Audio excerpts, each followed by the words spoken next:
정치쇼. 안녕하세요. 시대의 양심 마성의 중독성 대체 불가 정봉주의 정치쇼 정봉주입니다.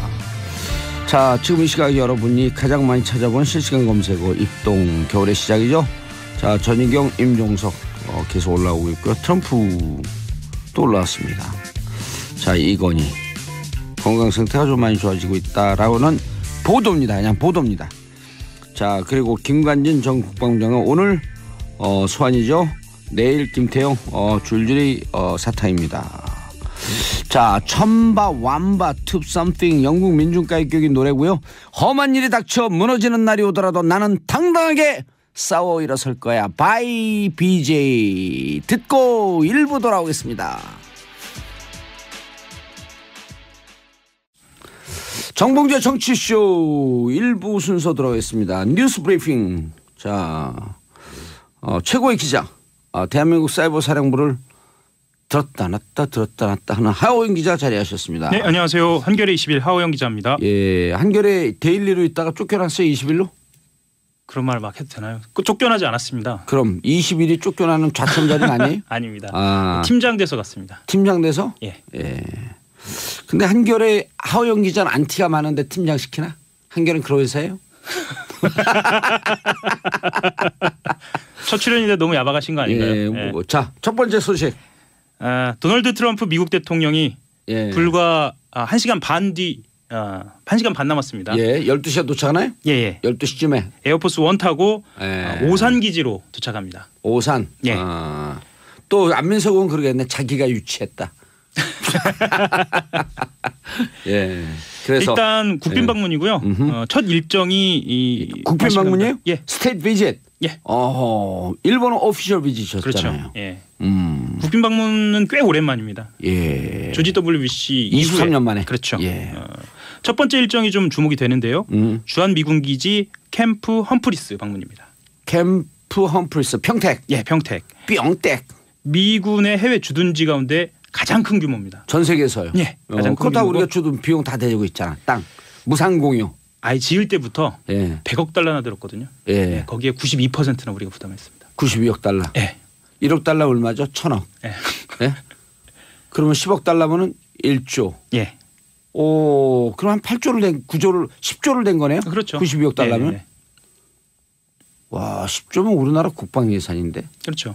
그리고 이제 뭐 양국의 협상에 따라서 예. 거기에 따른 비용들도 되고 있기 때문에 그건 뭐 그 트럼프가 주한미군 경비 예. 지금 우리가 한 9천억 정도 내고 있거든요. 순수 계산이.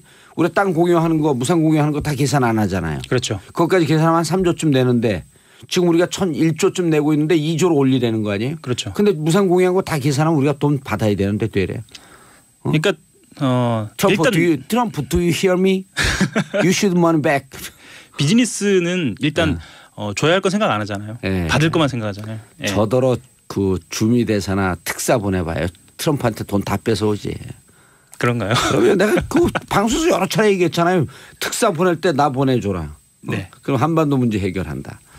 문재인 대통령이 안 듣더라고 그런 거. 어쨌든 오늘 이후에 정상회담이 열리고요. 내일 예. 국회 갑니다. 오늘 정상회담이 몇 시에 열립니까? 2시 반에 만나기로 되어 있습니다. 예.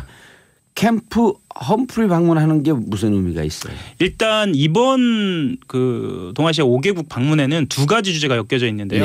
예. 하나는 안보와 관련된 것이고요. 안보. 그리고 나머지는 비즈니스. 그러니까 말하자면 무역과 관련된 겁니다. 근데 안보와 관련된 것도 사실은 비즈니스가 뒷받침되고 있어요. 예를 들면 어제 미일 정상회담에서 직접 F-35를 언급했단 말이죠. F-35를 어떤 의미에서 언급했냐 하면 겉포장은 일본의 안보를 걱정하는 듯이 얘기했지만 실은 F-35 구매. 예. 트럼프의 집권 이후에 전체적인 성격을 한마디로 얘기하면 안보 상업주의다. 뭐 그렇게 볼 수 있죠. 그런 거죠. 그래서 예. 일본 가서도 기껏 한 대 받고 마지막에 무역 적자가 심하다. 그렇죠. 제대로 뒷박박. 그 말하려고 갔죠 사실. 예. 그리고 우리나라 같은 경우에도 미 무역대표부가 정상회담 과정에서 합석한다는 이야기도 있고요. 예. 그래서 FTA를 겨냥해서 오는 거 아니냐 뭐 이런 결국은 이야기도. 안보로 포장하고 내실은 비즈니스로 하겠다. 예. 그것도 비즈니스도 자기 러스트 벨트. 그렇죠. 백인 중하층 네. 자기를 지지했던 분들에게 일자리 만들어주겠다. 실제로 거기 그 공장지대 같은 경우에는 네. 무기와도 아주 밀접하게 관련돼 있기 때문에 미국 러스펠트가. 예. 그래서 아마 이번에는 뭔가 좀 들고 가려고 작심을 한 게 아닌가라는 분위기 보입니다. 그리고 미국에서 지금 그 러시아 스캔들하고 지지율 떨어지고 그러니까 공화당 내에서도 탄핵 얘기를 들고 나오잖아요. 맞습니다. 예. 그러니까 이번 5개국 방문하면서 솔찬히 비즈니스적인 성과가 있어야 합니다. 성과를 챙겨갖고 가야 예, 될 것 예. 같다. 그리고 대한민국을 방문하는 것도 안보를 걱정하는 것처럼 하지만 사실은 비즈니스를 챙겨오고 FTA 얘기도 꼭 하겠네요. 꼭 하죠. 예. 알겠습니다. 예. 주변 4대 강국 믿지 말고 대한민국 국익을 위해서 문재인 대통령께서 잘 대처하시길 바라겠습니다. 한 가지만 또 첨언을 하자면요. 이 무기 문제와 관련돼서 청와대에서는 한국군의 독자적인 방위 능력이나 한미의 연합 방위 능력을 동시에 향상시킬 수 있는 그런 차원에서 첨단 무기 획득을 고려하겠다라고 이야기한 것으로 봤을 때요. 예. 무기 구매를 직접 하는 문제 그리고 미군이 어떤 자산을 들여오는가에 대한 문제를 같이 고민해 보겠다. 예. 이렇게 좀 보입니다.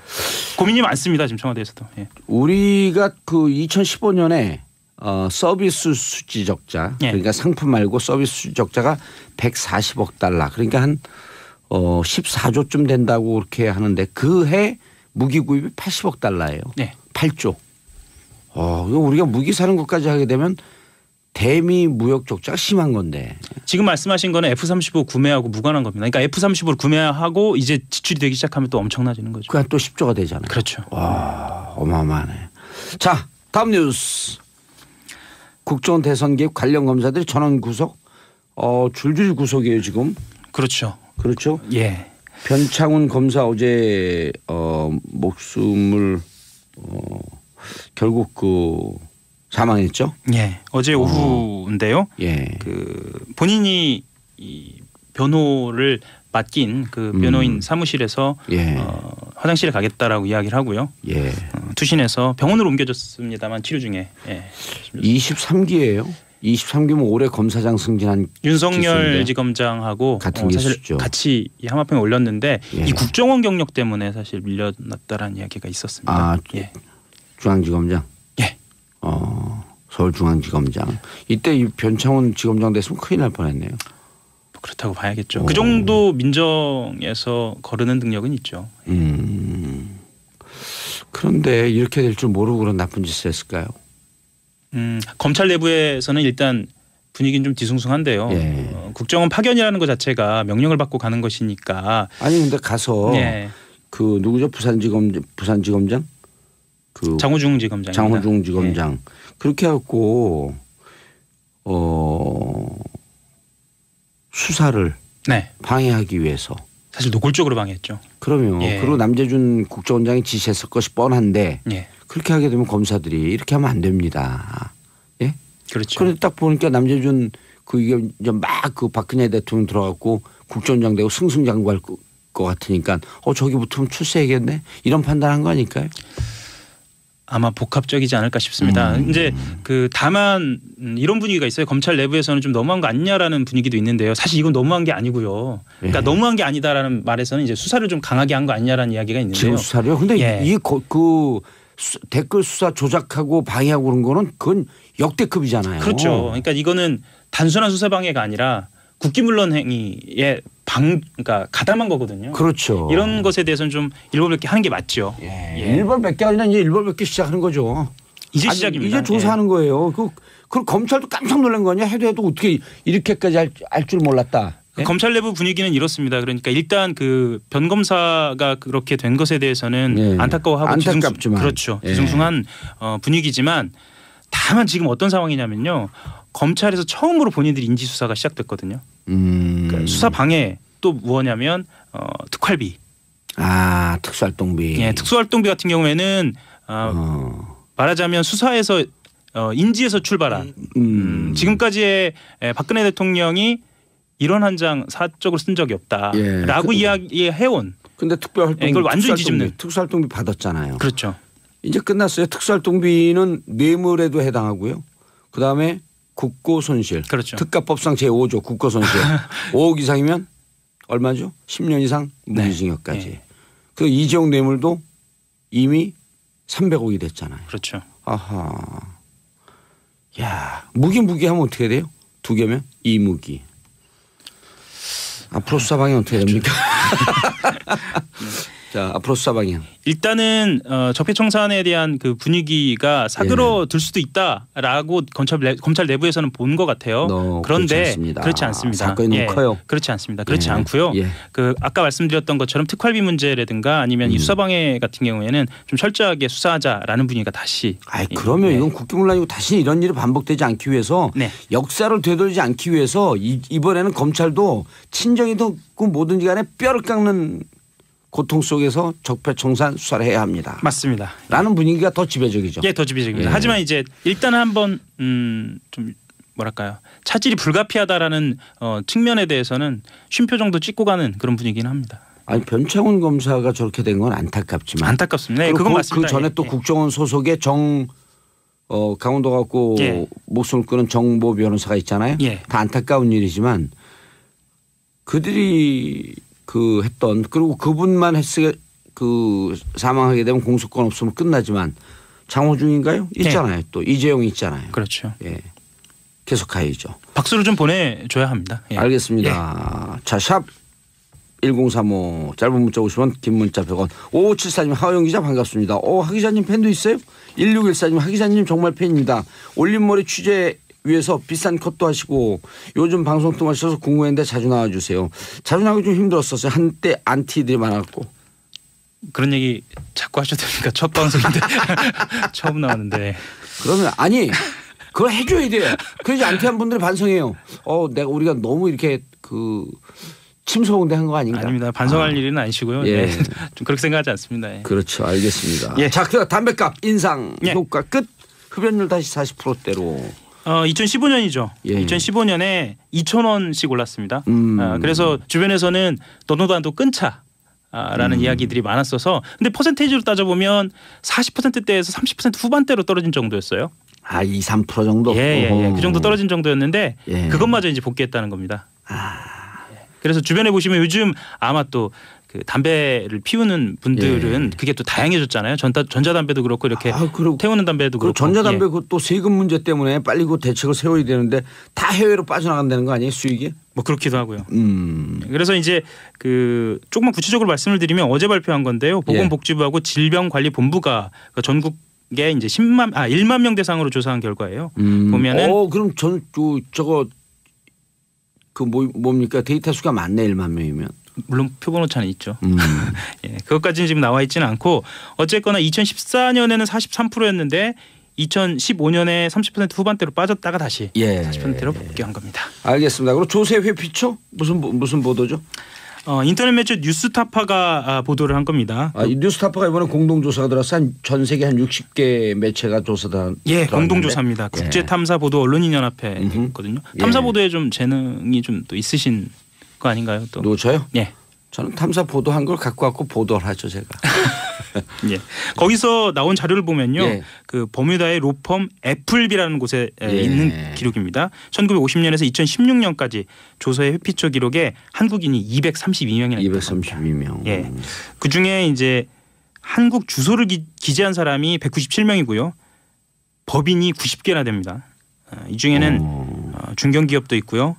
재벌기업도 현대, 있고. 효성 등 재벌기업 포함되어 있고 중견기업 있고 가스공사도 들어가 있어요? 가스공사는 그 해명이 좀 이해가 좀 잘 안 가는데요. 가스공사가 현대 예멘 LNG라는 그 회사를 현대에서 세울 때 이제 같이 현대 상사에서 세울 때 같이 이제 참여를 했다는 거예요. 그리고 그 지분을 넘겨받는 과정에서 본인들이 뭐랄까요? 세금을 많이 내면 가스요금은 직결되니까 세금을 좀 덜 내기 위해서 회피처로 갔다. 그게 아예 그 기업을 그쪽으로 팔아버리죠 그러면은. 그럼 되잖아요. 알겠습니다. 이제 앞으로 고정으로 나오시나요? 글쎄요. 아무튼 열심히 하겠습니다. 열심히 하겠습니다. 목소리가 별로 열심히 할 것 같은데. 인사하시고요. 네. 저는 이 광고 듣고 2부 언니 뉴스에서 다시 찾아뵙겠습니다. 채널 고정하소서.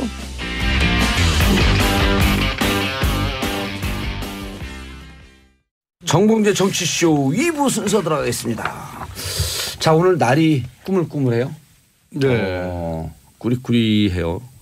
자, 여성의 시각, 엄마 언니의 시선으로 뉴스를 고르고 분석해 드립니다. 언니 뉴스 세 분 나와주셨다. 아, 이렇게 작가들이 써줬어요.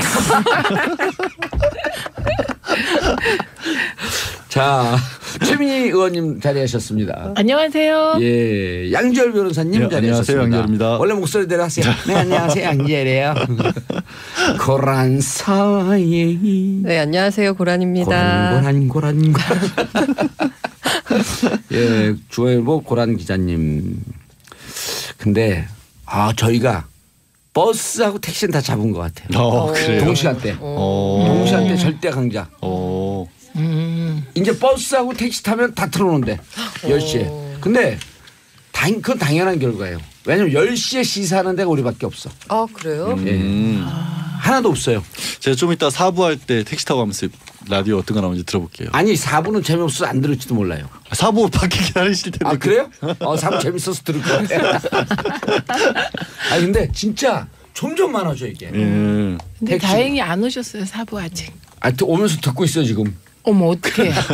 그래서 성적표는 잘 나왔어요. 아직 안 나왔어요 결과가. 근데 이게 택시 같은 경우는 왜 빨리 퍼지냐면 네. 택시는 조기 축구회가 있어요. 그 운전하시는 분들께 개인 택시는 네. 가나 다 줘.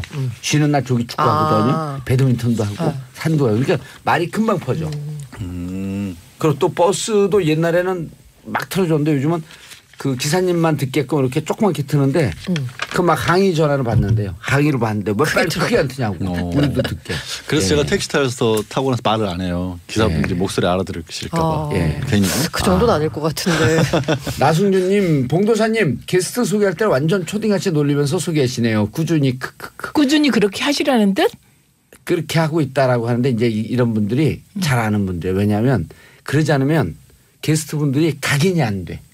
기억을 못해 사람들이. 맨날 똑같은 사람들이 나오는 줄 알아요. 엄청난 배려. 예, 그러면 우리 저기 그 오동진 평론가 있어요. 네. 오동진은 영화 평론가. 제가 그렇게 하거든요. 그러니까 요즘 자기한테 전화하면 사람들이 그런데요. 오동진은 영화 고란도 고란사.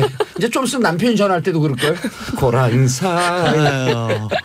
저는 다른 걸로 바꾸고 싶으면 안 돼요. 그럼 언니가 뭐예요? 양언니. 계속 꽂는 거예요. 양언니. 아니 그래서 실제로 우리가 양계탕. 양언니로 미니까 아니, 우리 다른 12월에 양지탕에서 하기로 했어요. 우리 뒤풀이. 진짜. 뒤풀이. 예. 송년회. 차라리 언니로 돌아갑시다. 우리가 2부 3부 하는 동안 전혀 주제 안 갖고 그냥 허접한 주제로 한번 그 1시간 가볼까요? 저 그런 거 좋아요. 예. 얼마나 우리가 그 완벽한 구라를 풀 수 있는지. 아무말 그렇죠. 대잔치. 그렇죠. 아무- 아무말 대잔치는 다른 프로가 있는 거 아니에요. 그렇죠. 우리는 우린 내용 있는. 내용 있는. 예. 1918년 화물차도 다 잡았대. 조심하세요. 예. 아니 이게 교통사고율을 떨어뜨린대요. 우리 방송이. 각성을 시켜주니까. 자명학계니까. 예. 각성제. 그래서 제 이름은 정뽕. 빨리 첫 번째 뉴스 빨리 하래. 불법입니다. 그건. 정뽕주가 불법이에요? 아니, 뽕은 맞아. 불법에 네. 아직도 피선거권이 없어. 주링봉숑 빨리 하세요. 주링봉숑. 어디서 들었어? 85년엔 얘기해 놓죠. 예. 놓고. 자, 첫 번째 뉴스. 언니 뉴스 최민희 의원님. 네. 지역에서 이제 많이 이 방송 나온다고 알아봐요 이제? 저 원래 알아봐요. 아니 이 방송 예, 그 주부들. 주부님들. 네, 주부님들이 심지어 길거리 가는데 어떤 분이 귀에 뭘 꽂고 가다가 어머 최민희 의원님 저 지금요 그 정봉주의 정치쇼 듣고 있어요. 팟캐스트에 올라오고 그런 경우를 저 당했어요. 로마 공항에서 어떤 우리 한국 사람 로마요? 만난 로마 공항에서 깜짝이야 그랬더니 지금 팟캐스트 듣고 그래서 기분이 이상하시다고. 그래서 저는 기쁘다고. 그래서 굳이 오셨네요. 네. 기쁘다 구주 오셨. 할렐루야. 아니 기쁘다 정봉주 오셨네. 자, 첫 번째 뉴스 하려니까요. 아 저요? 예. 아 드디어 예. 그 바른정당 9분이 탈당해서 너무 행복해 하시죠. 예 다시 자유한국당으로 돌아갔습니다. 예. 이건 정말 완전히 결별한 건데요. 근데 이 장면에서 떠오르시는 게 있죠. 뽀뽀는 왜 했대? 그게 결별의 키스, 차디찬 이별의 키스였다는 거죠. Kiss and say goodbye. 네, 오 그렇습니다. 근데 그거 아세요? 원래 그 새누리당에서 바른정당이 이제 뛰쳐나올 때 예. 그때 유승민 의원이 제일 늦게 나온 분인 거. 그러면 비대위원장 시켜달라고 이렇게 안 해주니까 쏙 나온 거. 네. 그렇게 해석하시면 아니 그거보다 그런 설이 있었죠. 그건 그냥 썰이고요. 네. 어쨌든 김무성 의원이 유승민 의원을 끝까지 같이 나가자고 꼬신 거죠. 그렇죠. 네. 그런데 유승민 의원은 아니다. 여기를 지키겠다. 그러다가 최후로 나왔잖아요. 예. 그런데 이번에 또 김무성 의원이 유승민한테 다시 돌아가자 꼬셨는데 실패한 거죠. 그 이제 영원히 결별한 건가요? 그 영원한 결별인지 모르겠으나 한동안 두 분은 이제 다시 만나기 위한 그 뭐랄까요 재회 키스를 하기는 어려울 것 같습니다. 두 분 사이에 무슨 김무성 의원은 그랬잖아요. 둘 사이에 흐르는 강이 있다 뭐 이러면서 너희들은 우리 사이를 잘 모른다 이런 얘기도 멋있게 하셨는데 그 강이 별거 아니에요. 또랑을 와 완전 뻥치다. 뻥치인데 너무 잔인하다. 그게 고랑 기자님은 정말 가장 많이 아니 성장하셨어요. 저거 동시에 그 또랑 제가 이게 30년 만에 찌찌뽕 이거 해봤는데 불과 몇 달 만에. 뽕찌찌 풀렸어요 이제. 그런데요. 그 저는 김무성 의원이 저렇게 돌아간 건 아주 치밀한 개인적 이해관계. 당 대표 먹으려고. 예, 당 대표 하려고 미리 들어가신 거고. 그다음에 홍준표 대표는 대개 보면요, 통합이나 혁신을 주도하는 대표는 힘이 있어야 돼요. 그리고 당내 지지자뿐만 아니고 당 바깥에 국민적 지지도 있을 때 혁신이 가능한 거잖아요. 그런데 이제 중요한 거는 홍준표 대표는 새누리당의 굉장히 자유한국당. 자유한국당의 소수파인 거예요. 소수파이고 지금 한 번씩 떠올려 보세요. 원내대표인 홍준표 대표 걔가 누구 같아요? 없죠. 떠올리는 분 한 분이라도 얘기해 보세요. 그분은 유해 소위 독고다이라고 소문나셨죠. 그렇죠. 네. 그러다 이석준 보니 뭐 이런 분들? 그 친박 아직도 남아있는 친박에 대적할 힘이 없는 겁니다. 그러니까 홍준표 대표를 한마디로 표현하면 EJ 전략. 예, 지금 쓰고 있는 거고요. 그래서 그런 그 이동영 씨가 싫어할 것 같은데. 어머나. 좋아하죠. 광고해 준다고. 아니 이제 끝났거든요. 아니 프로그램 끝났네. 종료됐기 때문에 끝난 걸 이제서야 광고해 준다고. 어머나. 그래서 그런 어떤 그 나이 드신 남자 정치인들의 개인적인 욕망이 막 꿈틀대면서 지금 통합이 이루어지기 때문에 그거를 바라보고 있던 서청원 대표가 저는 어제 제가 서청원 대표를 안 이래 가장 멋진 5가지 정리를 하셨어요. 통합하겠다는데 홍준표 물러가라 이렇게. 그러면서 5가지 이유를 들었어요. 홍준표 물러가라. 네, 왜? 첫째, 도덕성이 빵이다. 재판받고 있다. 두 번째, 언행이 말도 안 된다. 막말해 뭐해. 세 번째, 말 바꾸기의 달인이다. 네 번째, 당을 사당화했다. 다섯 번째, 정치는 타이밍인데 지금이 보수 통합할 때냐? 이렇게. 그러면서 물러나라.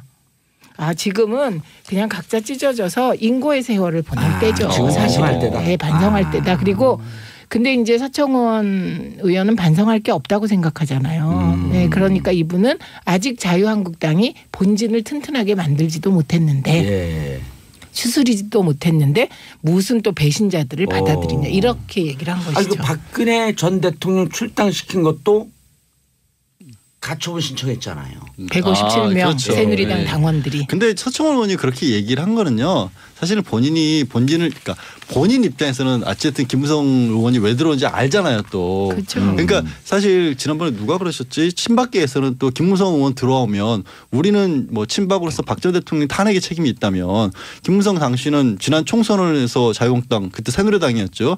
새누리당을 망가뜨린 책임이 있지 않느냐. 그러니까 합쳐지긴 합쳐지는데 벌써 서로 들어와서 승기 잡을까 봐 그 안에서 이미 견제구부터 던지고 있어요. 네, 이게 제일 통합이 센 거는 아니에요. 김무성 들어오려면 정계 은퇴 선언하고 들어와라. 이런 뭐 불출마 그러니까. 선언해라. 21대 불출마 선언하고 들어와라 의원들 네, 다. 네. 그런 얘기들도 있고. 그러니까 그거는 서로 지금부터 12월 달에 원내대표 선거 그리고 연이어 있을 대표 선거 서로 견제고 날리고 있는 겁니다. 아니 그러니까 지금 그 자유한국당을 보면 홍준표 개, 그다음에 김무성 개, 서청원 개 이 세 분들이 보수 괴멸 프로젝트를 서로 경쟁적으로 하는 것 같아요. 보수 그런데 개별 프로젝트. 예, 그게요. 아니 왜냐면 여기 맞아요. 그 전혁 의원도 고정 출연하시잖아요. 정두원, 정태근 이분들도 다 보수를 망가뜨리려고 지금 어떻게 저렇게 환상적인 계획을 작정을 짜냐는 했다. 거예요. 작정을 했다는 근데요, 거예요. 이게 이거예요. 그 보수 괴멸 프로젝트는 전혁 의원의 표현이에요. 그 보수 개멸에 대한 공포 그 공포심 지금 이제 공포 마케팅을 하고 있는데요. 자유한국당과 그 바른정당에서 넘어온 일부가 그 공포를 조성하는 방식이 다 아시겠지만 홍준표 대표가 미국 갔다 와서 한 말이 미국이 북한을 선제 공격할 프로그램이 임박한 것 같다 이런 말을 던집니다. 임박한 것 같다. 그러니까 이거는 공포를 전체적으로 조성하면서 그 공포로 지지자들을 결집하는 거고 그런데 그 보수 지지자들의 밑바닥에는 14% 탄핵을 반대한 분들의 밑바닥의 공포는 다른 거예요. 보수가 괴멸하지 않을까 하는 공포. 그래서 이게 공포 프로젝트를 이렇게 저렇게 가동하는데 정말로 그 공포 프로젝트에 대한 대응으로 이렇게 저렇게 하는 것이 보수를 진짜 괴멸시킬까 봐 걱정하는 일부가 또 있는 거죠. 근데 그 14%의 지금의 지지율이 나오고 있는 보수 분들은 말씀하신 것처럼 보수 쪽에서도 굉장히 한쪽에 많이 치우신 분들 같잖아요. 예. 그분들을 놓치지 않기 위해서 통합을 하는데 그분들을 놓치지 않기 위해서 통합을 했는데 또 다른 나머지 그러니까 나머지 숫자상으로는 더 많아 보이는데 그러니까 중도 보수? 어떻게 보면 갈 곳을 못 찾고 있는 분들이 지금 양상을 보면 홍준표 대표는 통합한다 그러면서 또 서청원 의원한테 바퀴벌레 어쩌고 저쩌고 하면서 개인적으로는 정치 떠나야 된다라고 얘기를 하고 있고 그거를 핑계 삼아서 바른정당 의원들은 돌아오는 거 아니에요. 원래는 친박교도 청산해야 들어온다 그랬다가 박 전 대통령을 탈당받기 결정이 안 됐는데도 그냥 무조건 합치는 거 그렇죠. 아니에요. 근데요 어제 그 포털 검색어에 김무성 등등 이름이 하나도 안 올랐어요. 예, 검색어에 예, 유승민 올랐어요. 그러니까. 뭐냐면 지키겠다. 그러니까 유승민이 지금 말씀하신 그 14% 이외의 다른 사람들은 유승민에 관심이 있는 겁니다. 그 거치에. 알겠습니다. 자 다음 뉴스.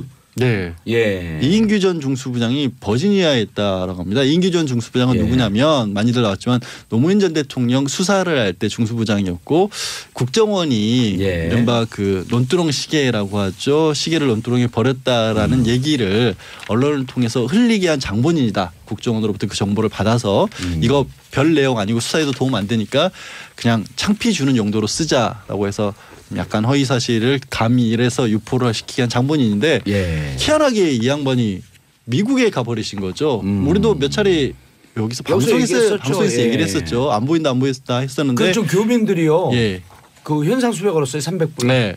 버지니아주 페어팩스라고 하는 데가 그러니까 버지니아주라고 하는데 아시는 분은 아실 거예요. 워싱턴이 사람이 거주할 만한 분위기는 못 되다 그렇죠. 보니까 그래서 워싱턴 바로 위쪽으로 다리만 하나 건너오면 우리로 치면 뭐 분당이나 일산처럼 배드타운인 거거든요.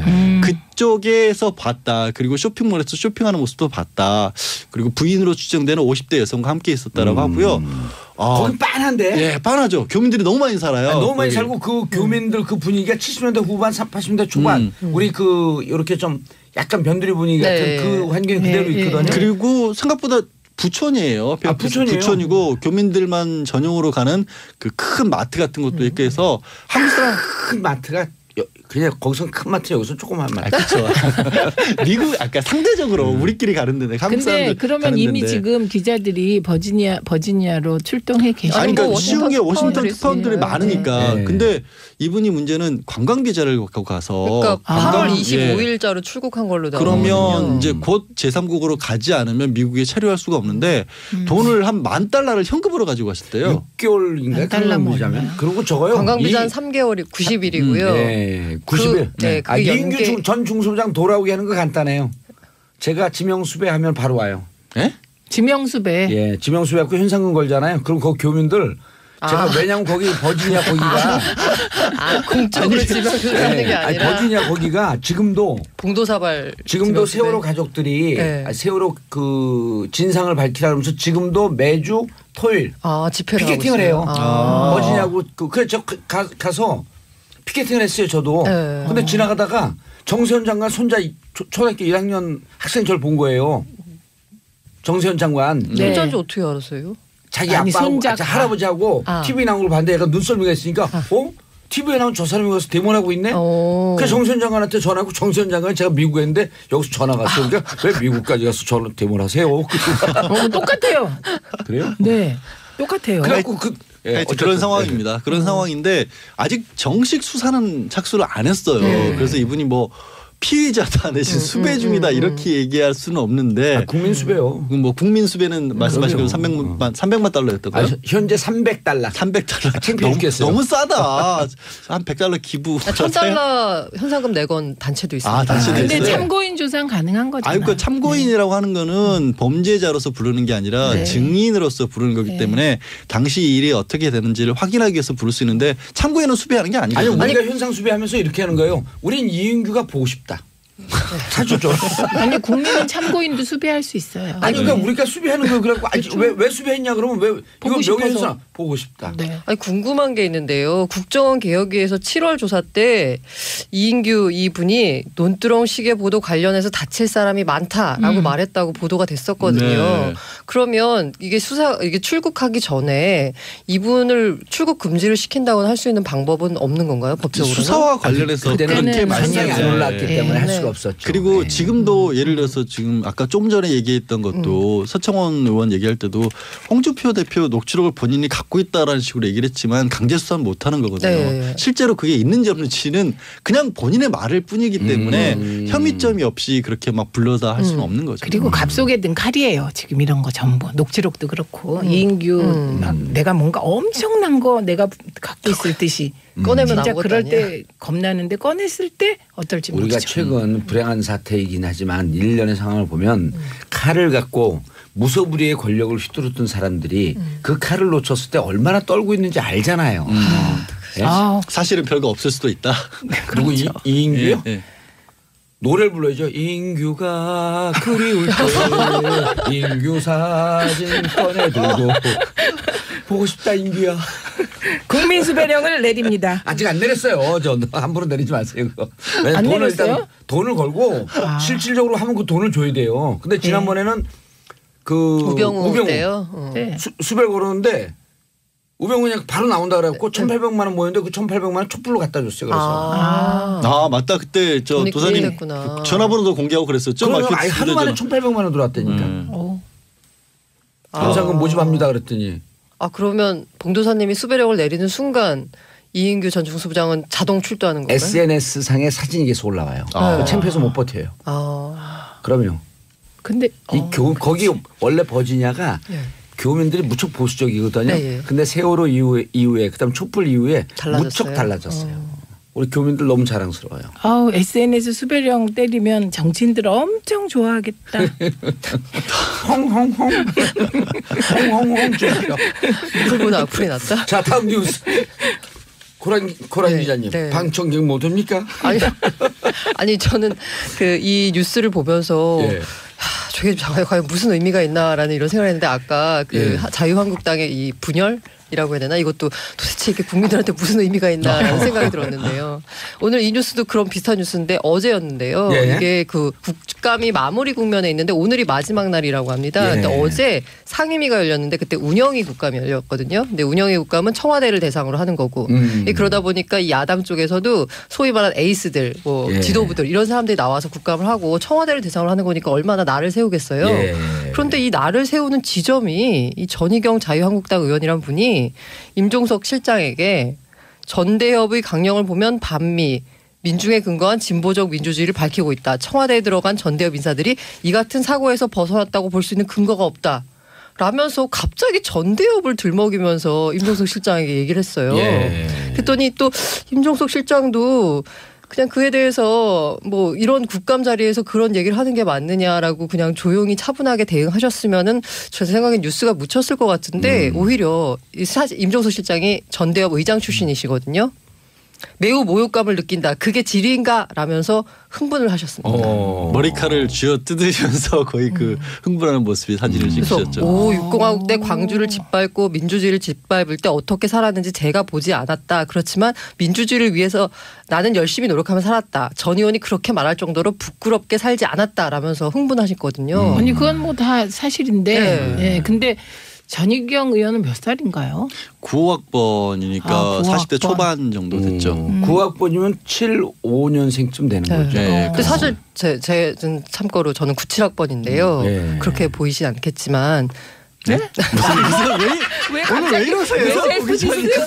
오늘 갑자기 이상한 쪽으로 네, 아무튼 그런데 이 전대협이라고 하는 게 제가 있을 때도 전대협이 없었어요. 네, 모르잖아요. 그렇죠. 잘 몰라요. 모르죠. 그냥 네. 얘기만 들었지. 네. 그다음에 전두엽은 알잖아요. 전두엽. 앞니마 전두엽. 그다음에 한 청년으로 넘어가거든요. 한국 대학생 총연합. 네. 근데 이게 96년도에 연대 사태라고 해가지고 연대 네. 학교가 불타는 일이 좀 벌어지고 뭐 거기에 뭐 땅굴을 파고 도망쳤다 뭐 이런. 아니 땅굴은 없었어요. 제가 그때 사회부에서 취재를 했을 때 그게 땅굴은 조선일보가 없었어요. 단독으로 땅굴 우리는 있다며. 그것도 몰라요. 우리도 무슨 사건인지. 아 그래요? 네, 거기 연세대 과학관을 한 청년에서 점거를 해서 네. 예, 그다음에 그 땅굴을 파지는 못했었고요. 네. 아니 그러니까 조선일보 그때도 보도로서는 아무 말 네, 보도가 그렇죠. 있었거든요. 땅굴을 그때도. 팠다 도망쳤다 뭐 3m를 날아서 뛰었다 막 이런 완전히 솔방울로 탄압 만드시고 아이고 그런 보도가 마구 쏟아지던 시절이 있었는데 그리고 나서 제가 97년도 학교를 들어왔는데 이때는 정말 평온했어요? 아무것도 없었죠. 아무것도 없어요. 평온하진 않았어요. 오로지 등록금 그렇지만 수정만 할 때였었어요. 그렇죠. 그리고 학교 외부의 문제를 가지고 학교에서 데모를 하면 학생들이 싫어했어요. 오히려. 근데 왜 싫어했는지 그 내용은 막 광고 듣고 계속 가면 안 될까? 네. 광고 듣고 3부 돌아오겠습니다. 채널 고정하셔서.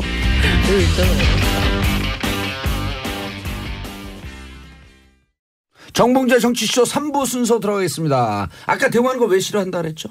아 그때는 분위기가 이미 그 김영삼 정부가 출범했을 민주화의 때잖아요. 시대? 네, 민주화 뭐 그다음엔 DJ 그다음에는 노무현 정부가 참여정부가 출범한 건데 그러다 보니까 이 무슨 군부 독재 타도 이런 그 운동권의 386의 논리가 학생들한테 먹히지가 않는 거죠.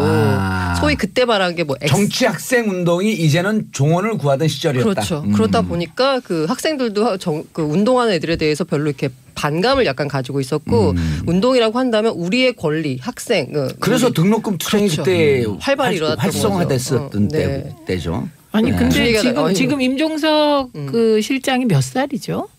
임종석 실장이 85학번인가 8 그렇죠? 86, 예, 그 정도 85, 86 정도 됐으니까. 그런데 지금 초반. 그 학생 운동 하던 때가 몇 년 전이죠? 너무 까마득해. 20년, 30년 전이에요. 30년 전이죠. 그러니까 지금 30년 전 얘기가 2017년 예. 민주화 이후의 민주주의 시대에 과거의 예. 군부 독재 시절의 얘기가 올라온 거군요. 그런데 그거를 막상 잘 알지도 못할 것 같은 같은 사람이 사람이 그거를 문제 제기를 하니까 임종석 실장 입장에서는 뭔데 갑자기 저런 얘기를 국감 자리에서 대통령 그러니까 비서실장한테 그렇죠. 하냐. 아니 그러면 그 전희경 의원은 이렇게 얘기하면 되네. 왜 이방원은 정도전을 죽여서 조선의 개혁을 망가뜨려서 오늘날까지 우리 개혁이 이루어지지 않게 만드냐 이렇게 얘기해야 되는 게 맞는 거 아니에요? 그 비유가 적절한지 잘 아니 모르겠는데 저는요 오히려 그거를 듣고 그러면 박정희 대통령은 친일 그러니까 임명사전에 이름을 올리셨고 근데 여순 반란 사건에 가담하신 것이 팩트니까 예. 그럼 18년 동안 우리나라는 친일파와 공산주의자가 장악했나? 저는 이런 생각이 빡 들더라고요. 이 비유가 더 정확한 것 같습니다. 그렇죠. 그런 경제개발 5개년 계획은 그러면 친일 만주에서 했던 일본의 정책이었었는데 그냥 어떡하지? 예. 큰일 났다. 그러니까 이 전대협 한총련 이런 거 전혀 지금 여기 계신 분들 중에 제가 가장 어리는데 저도 꼰대 소리를 듣거든요. 저한테도 전대협 한총련 이런 게 아무 의미가 없거든요. 예. 앞서 제일 처음에 말한 그 바른정당 자한당 사태도 저 양반들끼리 뭐 하고 있는 짓인가 싶어요. 의미 맞아요. 없다. 그들만의 리그. 그러니까 저는 이런 부분 때문에 그 젊은 층들한테 오히려 정치 혐오를 불러일으켰던 것 같아요. 정치 혐오 부르면 그 사람들이 좋아해요. 전희경 의원은 그렇게 얘기 안 하고 있죠. SNS에 본인이 왜 국민의 한 사람으로서 청와대를 맡겼는데 권력을 맡겼는데 그 사람들이 어떤 생각을 하고 있는지를 검증해 보는 게 당연한 거 아니냐. 왜 이게 언론에서는 이걸 색깔론이라고 이름을 붙여가지고 내가 잘못했다는 식으로 밀고 가느냐. 헌법 한번 읽어보라 그래. 그게 색깔론이에요. 그럼요. 그게 색깔론이에요. 그리고 헌법에 모든 게 다 보장되어 아니, 제가 그랬다는 게 아니라 예. 전희경 의원이 그랬다고요. 그리고 대한민국 헌법 정신은 기본적으로 한 개인의 사상을 검증할 수 없습니다. 아니 그래서 저는 트윗에 이렇게 올렸는데요. 전희경은 답하라. 지금 오늘 제가 올리셨어요? 올렸습니다. 올렸어요. 오늘 아침에 박정희 대통령은 친일 임명사전에 이름이 올랐고 여순 반란 사건에 가담 공산주의 활동을 한 사람이다. 그럼 18년 동안 친일파와 공산주의 활동을 한 자가 청와대를 장악한 것인가. 전희경은 답하라. 근데 별로 박수 치고 싶지 않아요. 왜 거기 그 관종의 그 대열에 합류해줘요? 그냥 놔둬요. 근데 이미 이미 뭐 임종석 보도가 많이 실장이 돼서 흥분하셔서. 관종을 만족할 만한 답변을 자, 하셔서. 이샤론님 샵1035 짧은 문자 오시면 긴 문자 100원. 이샤론님 아이셋 엄마입니다. 알아듣기 쉽게 얘기해 주시니 정치에 관심이 생깁니다. 아이셋 엄마면서 30대시겠네요. 어머? 네? 왜냐면 그 다음에 30대로 연결이 되니까. 이인숙님 고란 기자님 30대 초반으로 보여요. 오. 30대 초반 아니에요? 오, 네. 아까 지금 97학번이라고 얘기했잖아요. 구칠학번은 몇 살이에요? 네. 30살이요. 아니 진짜. 97학번이면 77년생인데 제가 80년생인데. 77년생은 아니고 보통 7, 8년생이죠. 7, 8년생. 네. 제가 80년생이에요 원수인데. 예. 아, 네. 자, 황승찬님 고란 기자님 연예인 닮았어요. 고은아 닮았어요. 고은아. 무슨 얘기예요? 고은아가 고란 기자를 닮았죠. 그런가요? 제가 뒤에 태어났기 아, 때문에. 그래요? 죄송합니다. 김지현님 양언니 팬입니다. 자, 우리 연말에 양지탕에서요. 송년회 할 거니까 그때 오세요. 그리고 시간과 장소 알려주고 시간은 절대 안 알려줍니다. 이른바 국정원 송년회. 우리가 하는 일을 아무에게도 알리지 마라. 양지를 지향하고 있습니다. 예. 김명님 최민희 의원님 팬입니다. 이제 목소리만으로도 구분하네요. 아 좋습니다. 네, 제가 최민희입니다. 샵 1035 문자 보내주시기 바라겠습니다. 자, 그래서 국감장 이 일이 지금 일파만파 계속 검색 순위 올라가는데 그렇죠. 우리가 소개도 안 해줬어요. 올바른 태도 같아요. 예. 아예 이런 거는 관종이기 그럼요. 때문에 예. 꺼야 된다. 그리고 전희경 의원이 국회의원 지금 1년 됐잖아요. 언제 이렇게 검색 순위 올라보겠어요? 지금 그러니까. 입이 귀에 걸렸을 거예요. 근데 이 이제 말의 의도가 분명히 뭔가 의도해가지고 했을 텐데 그냥 던진 말은 아닐 텐데 의도를 추측하자면 강경 보수층의 결집이잖아요. 너무 전희경 의원을 과대평가하시는 것 같아요. 아, 근데 그 운영위는요. 예. 해보셔서 알잖아요. 운영위는 그냥 개인적으로 뭘 하질 않습니다.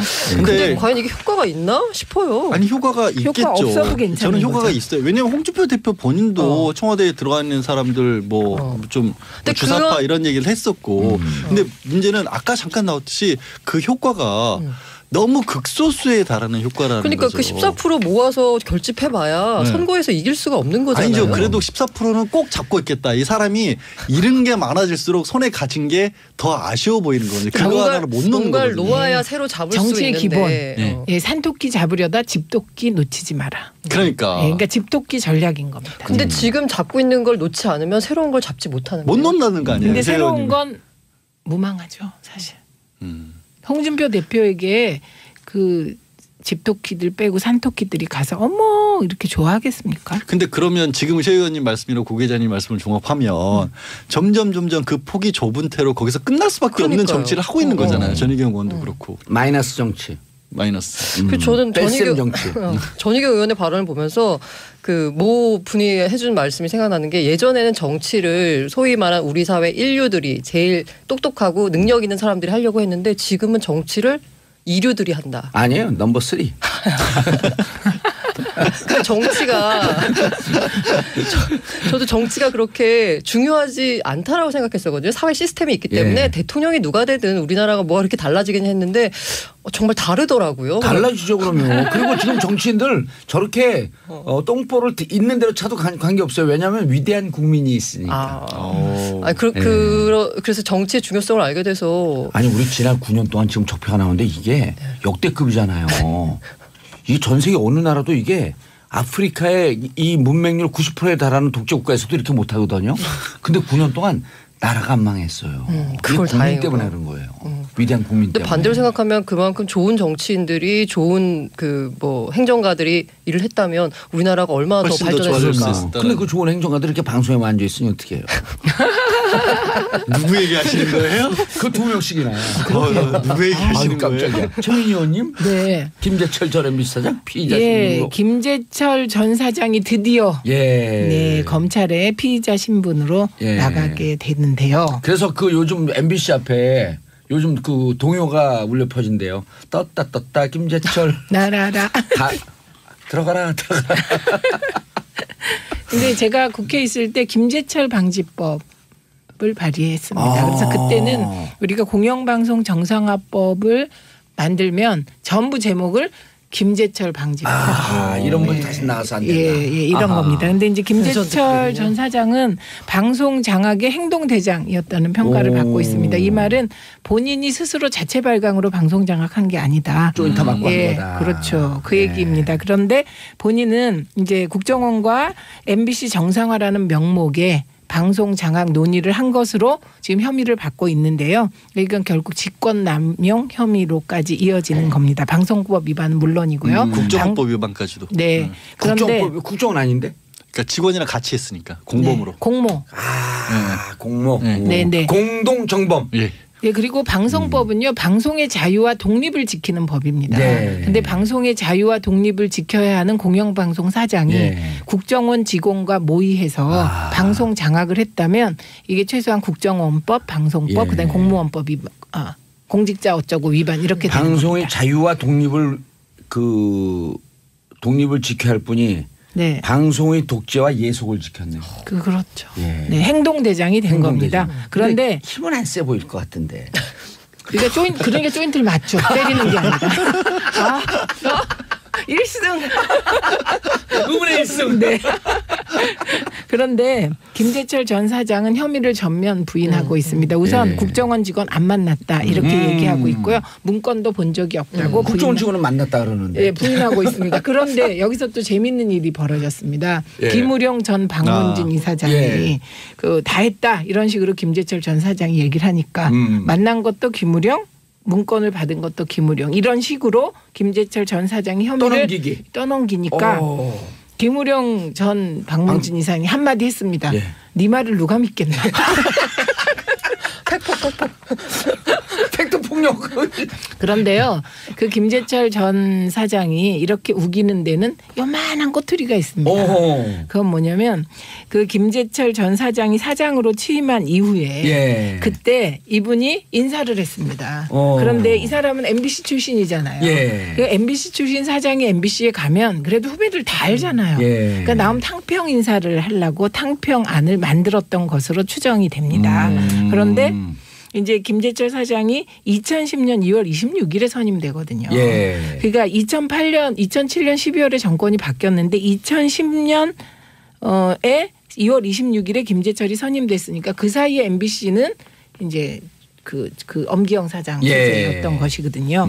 이제 그러고 나서 사장 될 때 화면 보시면 그 공범자들 화면 보시면 후배들이 막 당신 뭐냐 물러가라 선배 왜 이래요 막 그러니까 내가 잘하겠다 그러잖아요. 맞아요. 내가 인사하는 거 보면 그렇지 그 얘기 내가 나오죠. 인사하는 거 보면 알 거라고 나 오해하지 말라고. 그렇죠. 그래서 본인은 탕평 인사안을 만들었는데 짜잔 청와대 불려가 조인트를 까이고 완전 이제 방송 장악의 길로 가게 된 방송 것이죠. 장악의 하수인으로. 네, 근데 이분은 그러니까 그 전에 자기가 탕평 인사했던 안만 머릿속에 가지고 있고 나는 잘하려고 했다. 그렇지 나름대로 잘하려고 했다 지금 이 얘기를 하고 있는 것이고요. 거기서 딱 사고가 머물러 있네. 그렇죠. 왜냐하면 나머지 전문적으로 문화 지체 현상. 강압에 의해서 했다 이런 식으로 갈 가능성이 높아 보입니다. 근데 강압에 의해서 했으면 차라리 강압에 의해서 한 것이다라는 쪽으로 나오면 좋겠는데 이분은 자기는 이제 국정원 IO를 만날 일도 방송국 사장이 왜 국정원 IO를 만나냐라고 얘기를 하고 있거든요. 정보원.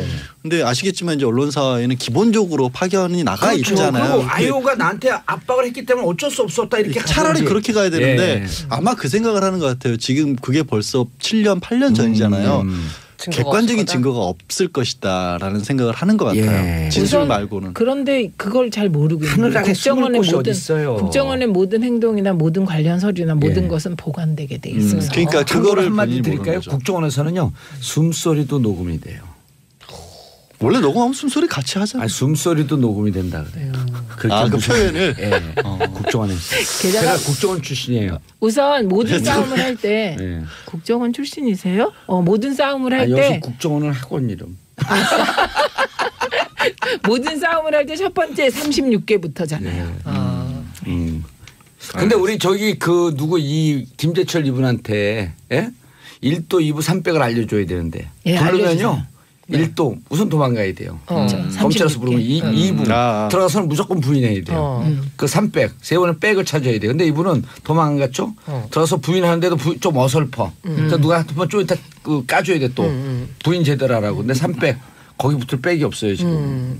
그러니까 약간 좀 안 됐어요. 저는 이분이 결국 공천도 못 받지 않았어요? 공천도 제대로 못 받고 그다음에 나중에도 청와대에서 일을 못하고 쫓겨나다시피 나오는 바람에 그 이후에 챙긴 것도 사실은 별로 없고 본인으로서는 재임 기간도 1년 4개월인가밖에 안 됐잖아요. 그래도 명품백도 챙겨서 누구 그분 아니에요? 그분 아니에요? 그분이에요. 예. 지난번에 MBC 팝 콘서트 할 때 만나면 좋은 친구하고 팝 콘서트 했는데 배치수 안영민과 두 분이 했는데 공식이 있어요. 언론 장악에. 그런데 자기들 성대모사 일단 그 뭐 진압을 하면서 회사 내 능력은 없으면서 욕망이 그득한 자를 찾아라. 그러면서 그러니까 누가 제철이 그건 딱 적임자예요. 네. 그분들이 그 내에 부역자로서 적합한 사람들을 찾는 작전에 걸려든 거예요.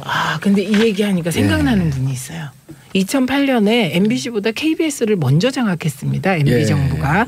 그래갖고 그때 우리가 생각할 때 지금 그 KBS를 장악한 사장 그러면 떠오르는 분이 김인규 사장이거든요. 그렇죠. 그런데 그 전에 사장이 한 분 또 있었습니다.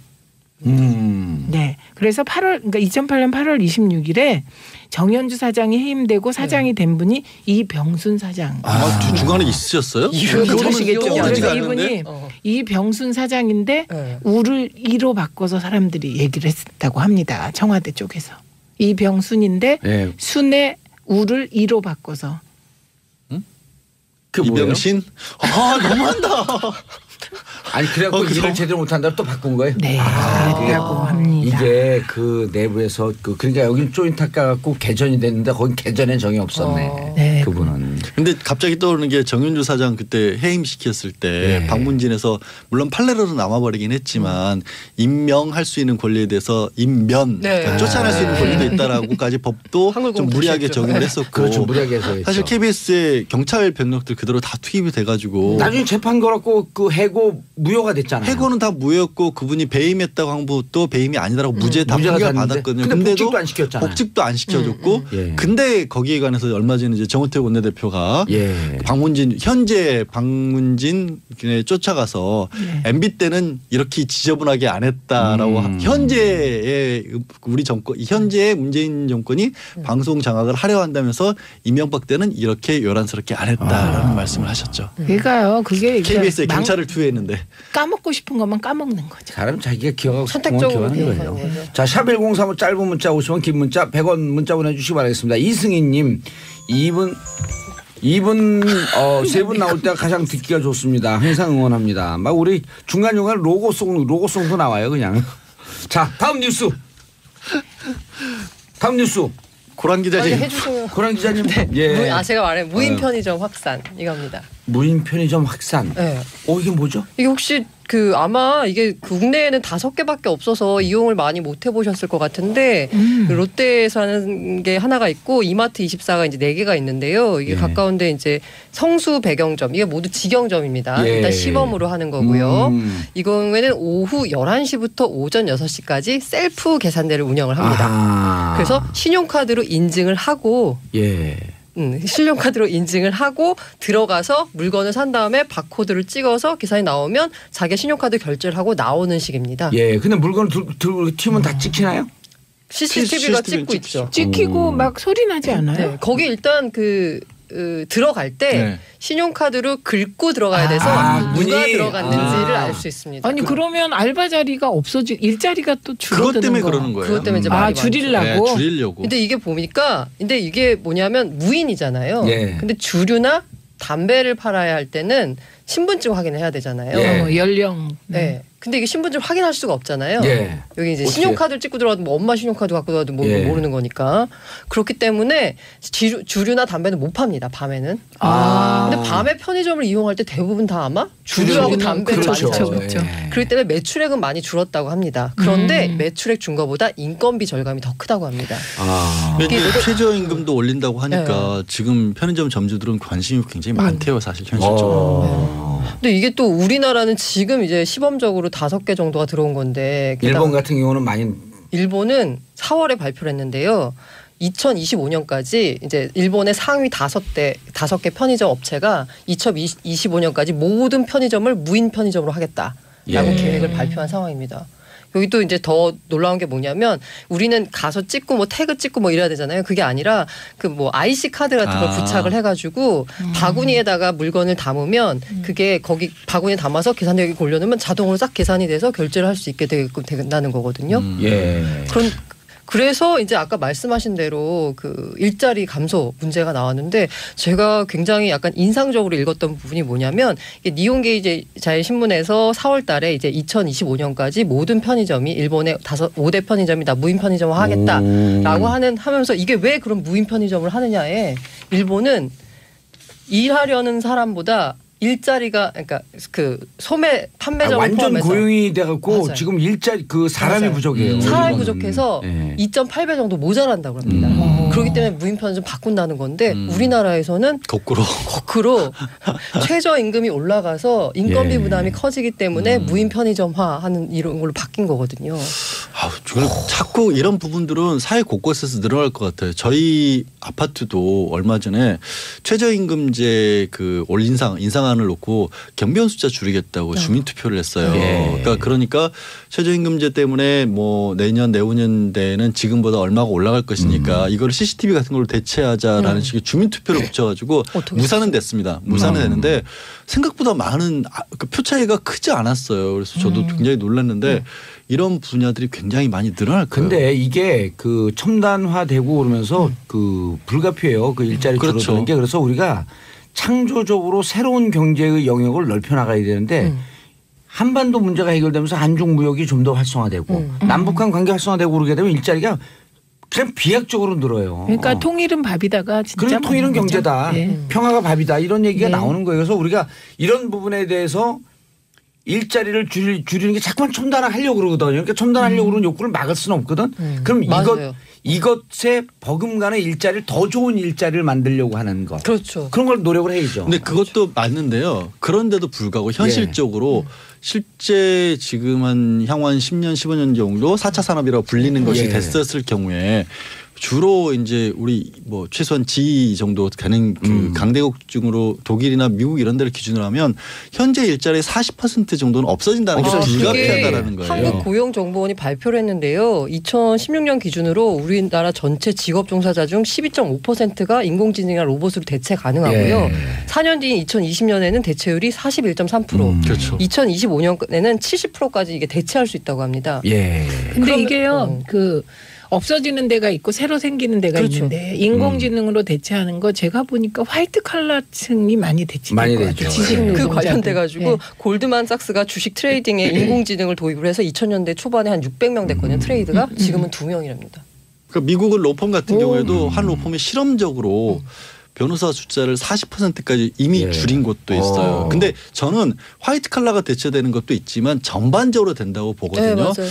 그러면 아까는 이제 좋은 일자리를 만들어야 되는데 그거 더하기 일부러 일자리 필요 없지만 만드는 일자리도 이제는 있어야 된다고 봐요. 정부가 계획도. 그러니까 그게 그래서 일자리가 하면서 세금 같은 경우를 일정 정도 이제 올릴 때가 온 거예요. 그것도 그렇고요. 아니, 그 그래서 공공부문 일자리라는 게 공공부문 일자리 늘어나야 그다음에 되는 겁니다. 세금도 올리고 그러면서 경제를 활성화시켜 세금 올리고 그래서 국민 기본소득제가 유럽에서 도입되고 있는 거 그러니까요. 아니에요. 지금 정치인들이 청와대에서 전대협 얘기를 할 게 아니라 30년 전 얘기를 지금 기본소득 문제나 아니면 AI나 인공지능 독립에 따라서 우리가 어떻게 지금 일을 해야 될 것인가 이런 건설적인 얘기를 해야 될 텐데. 앨런 머스크가 이런 얘기 들어봐요. 얼마나 답답하겠어요. 그 사람 화성가서 살자 그러는데.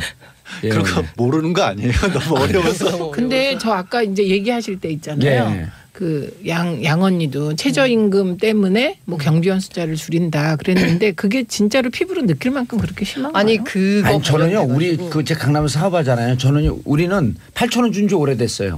최저임금이라고 하는 건 거기 일하고 내리지 말라고 하지 우리나라는 최저임금을 만들어 버리면 그게 최고임금이 돼. 그러니까. 사실 딱 그거만 주려고. 최저임금이 우리나라 지금 5년 내 10,000원 만들겠다 이건데 미국은 이미 올렸거든요. 그래서 지금 제일 처음 한 게 2014년 시애틀이 2017년까지 $15 만들겠다. 우리 돈으로 치면 거의 2만 원 가까운 돈이거든요. 최저임금이. 그래서 이제 꾸준히 올렸어요. 그럼 과연 최저임금이 가장 그 궁금한 게 일자리를 감소시킬까? 이게 궁금하죠. 궁금한데 그래서 결과가 나왔는데 두 개 결과가 달라요. UC 버클리하고 워싱턴 대에서 각각 조사를 했는데 예. UC 버클리 조사에서는 최저임금이 10% 오를 때마다 소득은 1% 증가했고 고용은 줄지 않았다라는 결과를 내놨고 워싱턴 대에서는 근로시간은 9.4% 줄고 일자리도 6.8% 줄고 소득이 월 평균 $125 감소했다. 이런 상반된 결과를 내놔서 아직은 모르네요. 네, 다음 주 또 얘기해야겠네요, 그럼. 다음 주로 뭐가 자, 세 분 인사하시고요. 얼른 인사하세요. 끝났어요. 예, 고맙습니다. 자, 아까 중간에 핸드폰 소리 올렸는데 죄송합니다. 죄송합니다. 앞으로 이런 일이 없도록 노력하겠습니다. 우리 무릎 꿇고 사과하겠습니다. 한우라님 제 알람 소리랑 똑같은 소리가 방금 들렸어요. 저도 그래서 제 건 줄 알았어요. 자, 저는 광고 듣고 4부 순서 돌아오겠습니다. 채널 고정.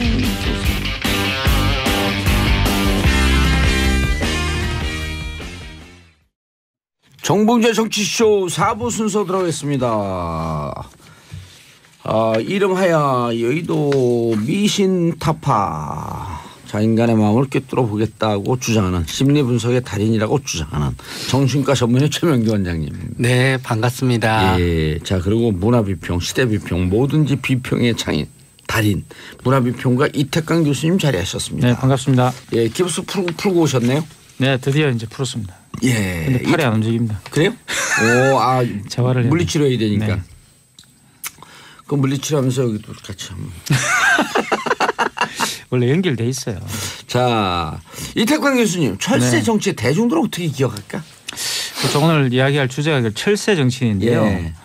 이 한국에서는 사실 철새 정치인에 굉장히 안 좋은 그런 그 인식이 있죠. 예. 그러니까 이제 소신을 바꾼다. 어허. 근데 어떻게 보면 또 이게 또 굉장히 모순적이에요. 한국 정치가 사실 안정적으로 뭔가 정당 정치라도 이런 걸 해본 적이 없기 때문에 불가피하다. 철새 정치가 나올 수밖에 없는 그런 조건인데 이제 철새 정치인을 비난하는 또 이 분위기도 굉장히 강하거든요. 상당히 어느 장단에 춤을 춰야 될지 모르겠다는 것이 정치인들 심정일 것 같은데 예. 또 국민들 입장에서 보면 아무런 명분 없이 그냥 자신의 이해관계를 쫓아서 이리 갔다 저리 갔다 하는 것들은 별로 의미가 없지 않을까 싶은 생각이 들고요. 예. 물론 이런 철새 정치인이 한국에만 있었던 건 아닙니다. 그러니까 영국 같은 경우는 굉장히 있었고 특히 여러분 잘 아시는 처칠 같은 경우도 사실 철새 정치인의 대명사죠. 아, 그래요? 예. 그래서 사실 격변기에는 철새 정치인이 나올 수밖에 없고 아하. 이 처칠 같은 경우 사실 보수당이 깨지면서 그 당시 토리당이었는데 엉망진창이었잖아요. 보수의 어떤 그런 그 상황들이. 예. 그때 여기 갔다 저기 갔다 하고 당을 창당했다 또 해산했다 난리를 구슬 쳤어요. 그러니까. 예. 그런데도 우리는 처칠을 기억하고 있지 않습니까?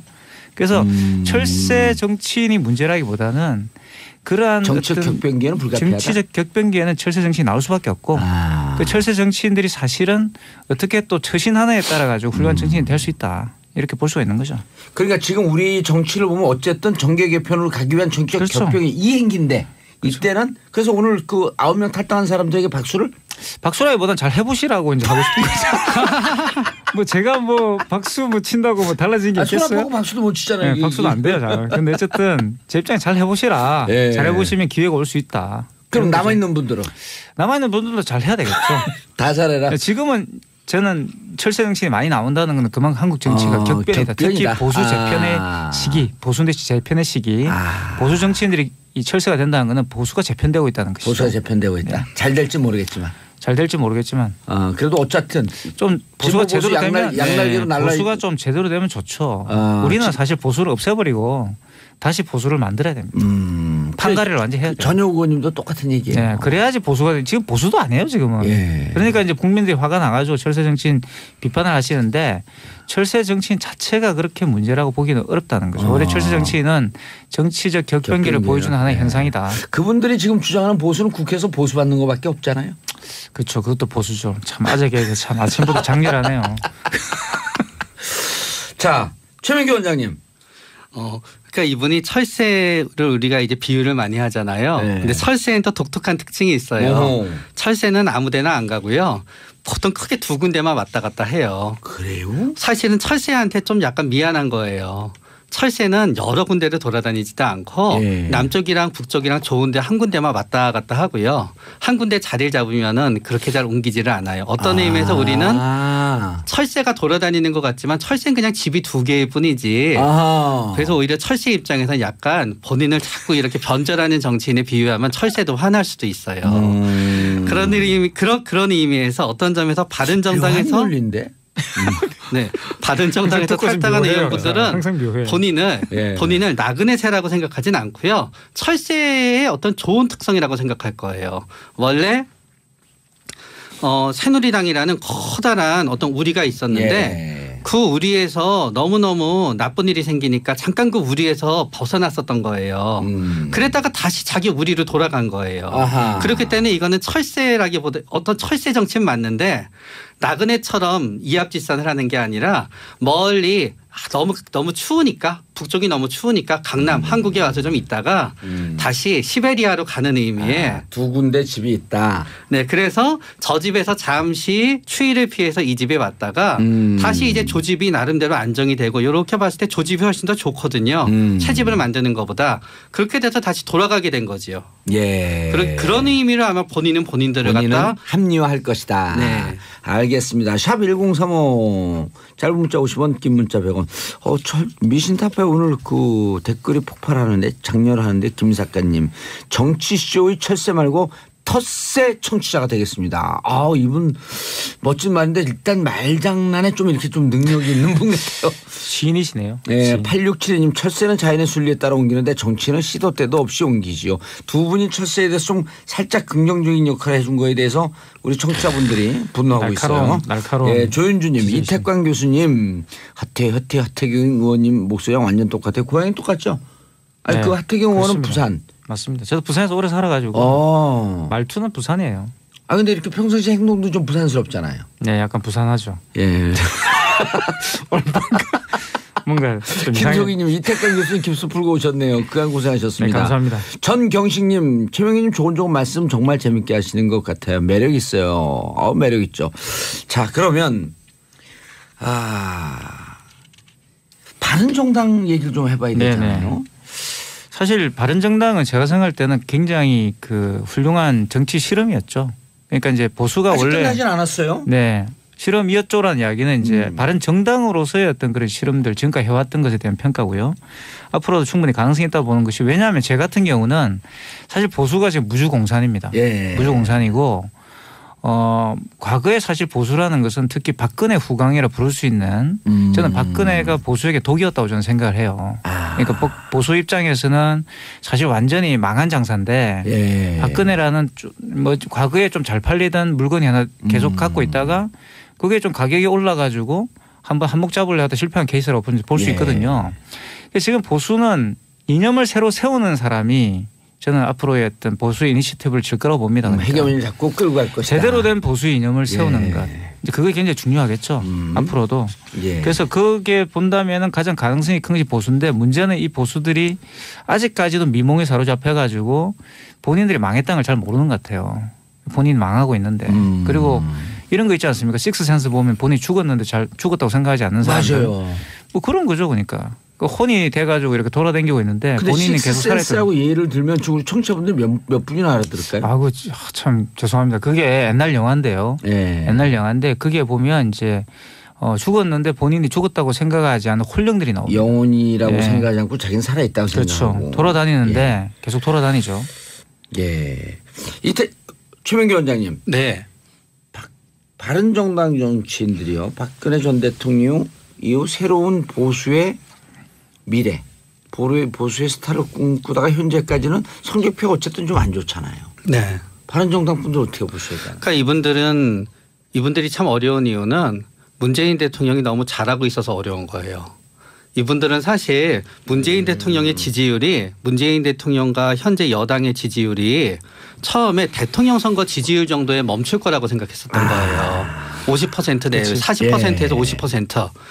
그랬을 때 본인이 그 나머지 부분을 차지할 수 있을 거라고 생각했는데 본인들이 차지해야 되는 어떤 수도권의 보수가 전부 다 현재는 사드도 배치하기로 하고 그러면서 전부 다 문재인 대통령 쪽으로 가버린 거예요. 그러다가 이분들이 술자리가 점점 줄어들게 되다가 보니까 결국은 대구 경북의 지역 감정에 기초한 분들은 여기에 있는 게 별로 유리하지 않을 것 같은데 하면서 전부 다 저쪽에서 가버린 거고요. 예. 결국은 이렇게 문의를 놓고 보면은 대표 주자인 유승민 의원을 빼면은 대부분의 남아 있는 분들은 수도권 서울에 있는 수도권 의원분들이에요. 그분들의 입장에서는 본인들의 지역구에서 자유한국당으로 가서는 별로 경쟁력이 없거든요.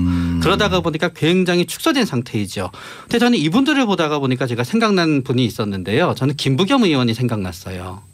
김부겸 의원이 열린우리당 창당했었을 때 예. 반대당에서 넘어오신 거로 제가 기억하거든요. 그렇죠. 제 기억이 맞나요? 뭐, 예, 맞습니다. 네. 예. 그래가지고 그때 너무너무 힘들었지요. 독수리 오영재. 그러나 결국은 시간의 싸움을 이기고 다른 사람들은 전부 다 어렵지만 김부겸 의원이 결국은 시간의 싸움을 이겨서 물론 장관이라고 하는 게 엄청 성공했다고 생각하는 건 아니지만요. 예. 지금 장관이 되고 대구에서 국회의원이 됐잖아요. 예. 결국은 이거는 지금 유승민 의원이라든가 바른정당 분들도 결국은 전 시간의 싸움이라고 생각해요. 이분들이 결국은 다음 총선에는 잘 될 수도 있고 안 될 수도 있고 그 다음 총선에는 잘 될 수도 안 될 수도 있으나 김부겸 의원이 결국 시간의 싸움에서 이겼듯이 이분들도 어느 당적을 선택하느냐 어디를 선택하느냐가 아니라 본인의 소신으로 시간과의 싸움을 이겨내면은 결국은 우리나라 정치에 커다란 족적을 남길 수 있는 건데 10년 기다리는 거예요? 저는 근데 기다리는 것도 무작정 기다리면 안 된다고 보여요. 지금 문재인 대통령을 좀 벤치마킹 해야 한다고 봅니다. 예. 금방 굉장히 좋은 지적을 하셨는데 왜 그러면 바른정당이나 이런 보수들이 지금 고전하고 있냐 그러면 사실 보수는 내용이 없었잖아요. 그 많은 내용들을 사실은 과거의 민주당 정책에서 훔쳐갔던 것들이에요. 가만히 박근혜 전 대통령이 과거에 선거했던 내용들을 본다면 다시 그걸 찾아온 거죠. 민주당이. 그리고 이제 문재인 대통령이 청와대를 들어가시면서 그걸 실현하고 있다고 볼 수가 있는데 이미 보수의 많은 정책들이 실제로 민주당이 했던 것이 왔고 그리고 또 그것이 다시 돌아와가 실행되고 있기 때문에 보수는 더 이상 할 게 없어진 거예요. 그러면 어떻게 해야 되느냐. 보수가 자기들이 가지고 있는 그런 내용들을 비즈니스를 해야 되는 거죠. 문재인 대통령 케이스는 사실 문재인 대통령 저는 보수 정치가 아니라고 봅니다. 개파 정치도 아니고요. 그러니까 이거는 뭐냐면 우리가 일반적으로 과거에 패족이라고 불렀던 진노가 비즈니스를 잘 해가지고 사실 돌아온 거잖아요. 자기 사업을 잘 해가지고 이제 보수도 사실은 지금은 바로 보수라든가 개파 정치를 매달릴 것이 아니라 예. 포스트 박근혜 시대이기 때문에 바로 그런 자기들의 어떤 비즈니스를 만들어야 된다고 저는 생각을 해요.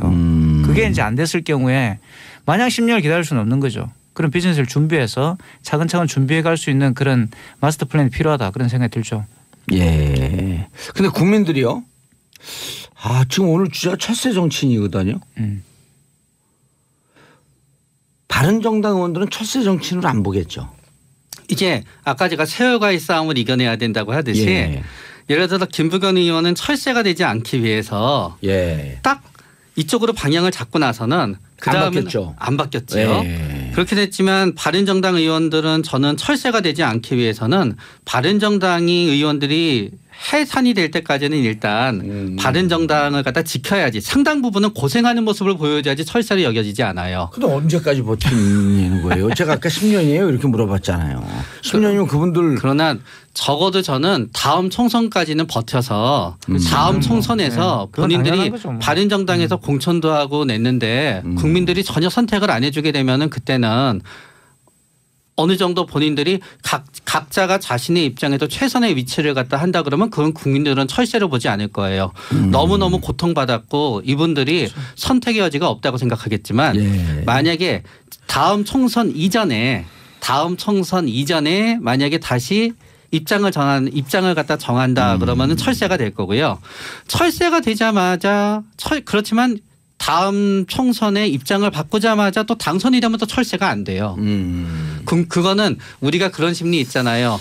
지금 어떤 의미에서 보수에서 보수 대통합이다 그러니까 진보 쪽에서는 그거는 명분도 아니야라고 하지만요. 사실 진보도 끊임없이 진보 대통합을 했어요. 2008년도에 민주당 구새천년 민주당이랑 대통합 민주신당 구열린우리당이랑 통합을 해갔고요. 한 번 통합을 했고요.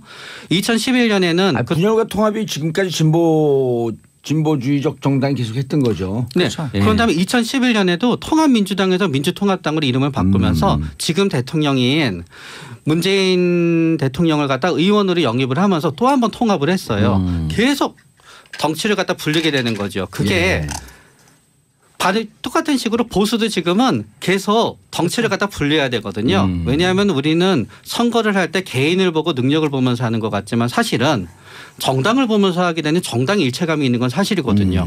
근데 새누리당이라는 게 정당 일체감을 가지는 게 과거에 3당 통합부터 시작해서요. 그다음에 한나라당부터 시작해서 새누리당을 하고 아까 얘기하셨듯이 새누리당을 하면서 제일 마지막 선거 때는 거의 경제민주화 이슈를 전부 가져오고요. 거기에다가 박근혜 전 대통령이 여성표의 상당 부분을 갖다 지역과 불문하고 가져오기 엄청나게 불렸거든요. 그렇기 때문에 보수도 보수 대통합으로 가는 거긴 하지만 그게 진보의 입장에서 볼 때는 전혀 명분이 없는 거고요. 보수의 입장에서 볼 때는 어떤 다른 모든 것보다 보수 대통합이 가장 명분이 있다고 생각하게 되는 거지요. 게임으로 따지면은 남의 팀이 어떤 선수를 갖다 갑자기 플레이오프 시즌 전에 스카우트해오면은 이쪽에서는 야비하다 그러지만 저쪽에서는 감독의 감정이 현명한 기민한 어떤 스카우트였다고 트레이드였다고 얘기하는 거랑 비슷한 거예요. 예. 근데 이태강 교수님 네.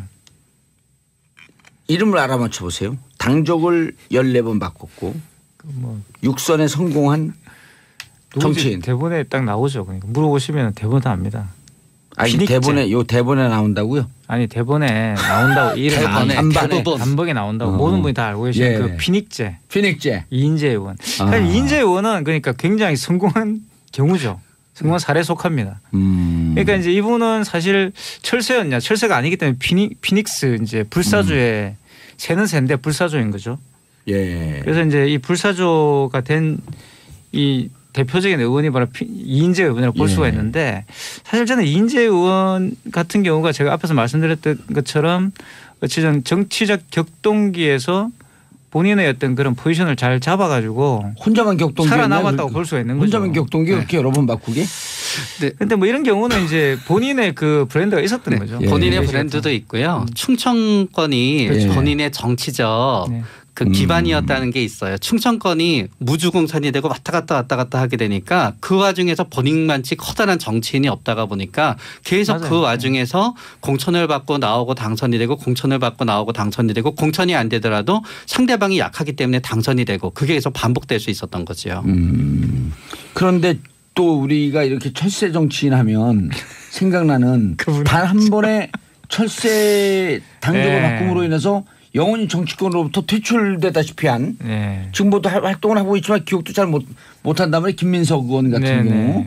사실 그분은 이제 아주 좀 정몽준 안 좋은 일을 하셨죠. 정몽준 그러니까 이런 거예요. 정몽준한테 하는데 그때 뭐 전략적으로 갔다는 그런 설도 있잖아요. 그거는 뭐 알 수 없는 이야기고요. 우리 최민경 원장님 분석해 주실 것 같고 심리니까. 근데 제가 볼 때 그때 이제 판단을 잘못 하신 것 같고.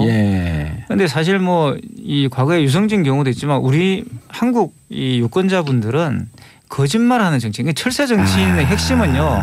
거짓말을 하느냐. 인재가 살아남을 수 있던 이유는 거짓말을 한 건 아니거든요. 이분들. 계속 바꾸면 충청도민을 위해서 저는 이렇게 합니다라고 했던 것이지 자기 지지 기반에 대해서는 거짓말 하지 않았어요. 그런데 김인석 의원 같은 전 의원 같은 경우는 사실 거짓말을 한 거잖아요. 거짓말을 했기 때문에. 거짓말했어요? 아니 그러니까 본인이 생각했던 그런 여러 가지 정치적 의견과 다른 행동을 했잖아요. 이런 것들이 이제 상당히 유권자들에게는 악영향을 미치고 나쁜 인상을 주게 됩니다. 그래서 절대 거짓말. 아주 강력한 철새하면서도 거짓말 안 한 철새. 그렇죠. 거짓말 한 철새. 아니 그러니까 본인의 정치적 격변기, 정치적 변화에 따라서 본인을 움직이는 것, 본인이 따라가는 것은 당연히 좋은 것이에요. 그 정치인들 입장에서도. 그런데 본인은 계속 이런 소신의 주장을 해놓고 갑자기 입장을 바꾸는 것은 철새가 되는 거죠. 알겠습니다. 철새 정치인. 과연 자유한국당으로 돌아간 분들이 성공할까?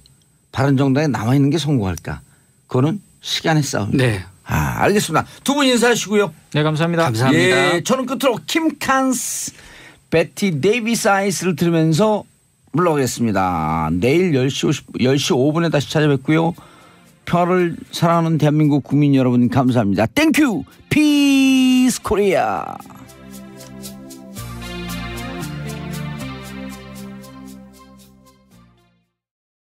5년엔 얘기해 놓고. 자, 첫 번째 뉴스, 언니 뉴스 최민희 의원님. 네. 지역에서 이제 많이 이 방송 나온다고 알아봐요, 이제? 저 원래 알아봐요. 아니 이 방송 예, 그 주부님들. 네, 주부님들이 심지어 길거리 가는데 어떤 분이 귀에 뭘 꽂고 가다가 어머 태민이 의원님 저 지금요 그 정봉주의 정치쇼 듣고 있어요. 팟캐스트에 올라오고 그런 경우를 당했어요. 저 로마 공항에서 어떤 우리 한국 사람 로마요? 로마 공항에서 깜짝이야 그랬더니 지금 팟캐스트 똑같고 그래서 기분이 이상하시다고. 그래서 저는 기쁘다고. 그래서 구주 오셨네요. 네. 기쁘다 구주 오셨. 할렐루야. 아니 기쁘다 정봉주 오셨네. 자, 첫 번째 뉴스 하려니까요. 아 저요? 예.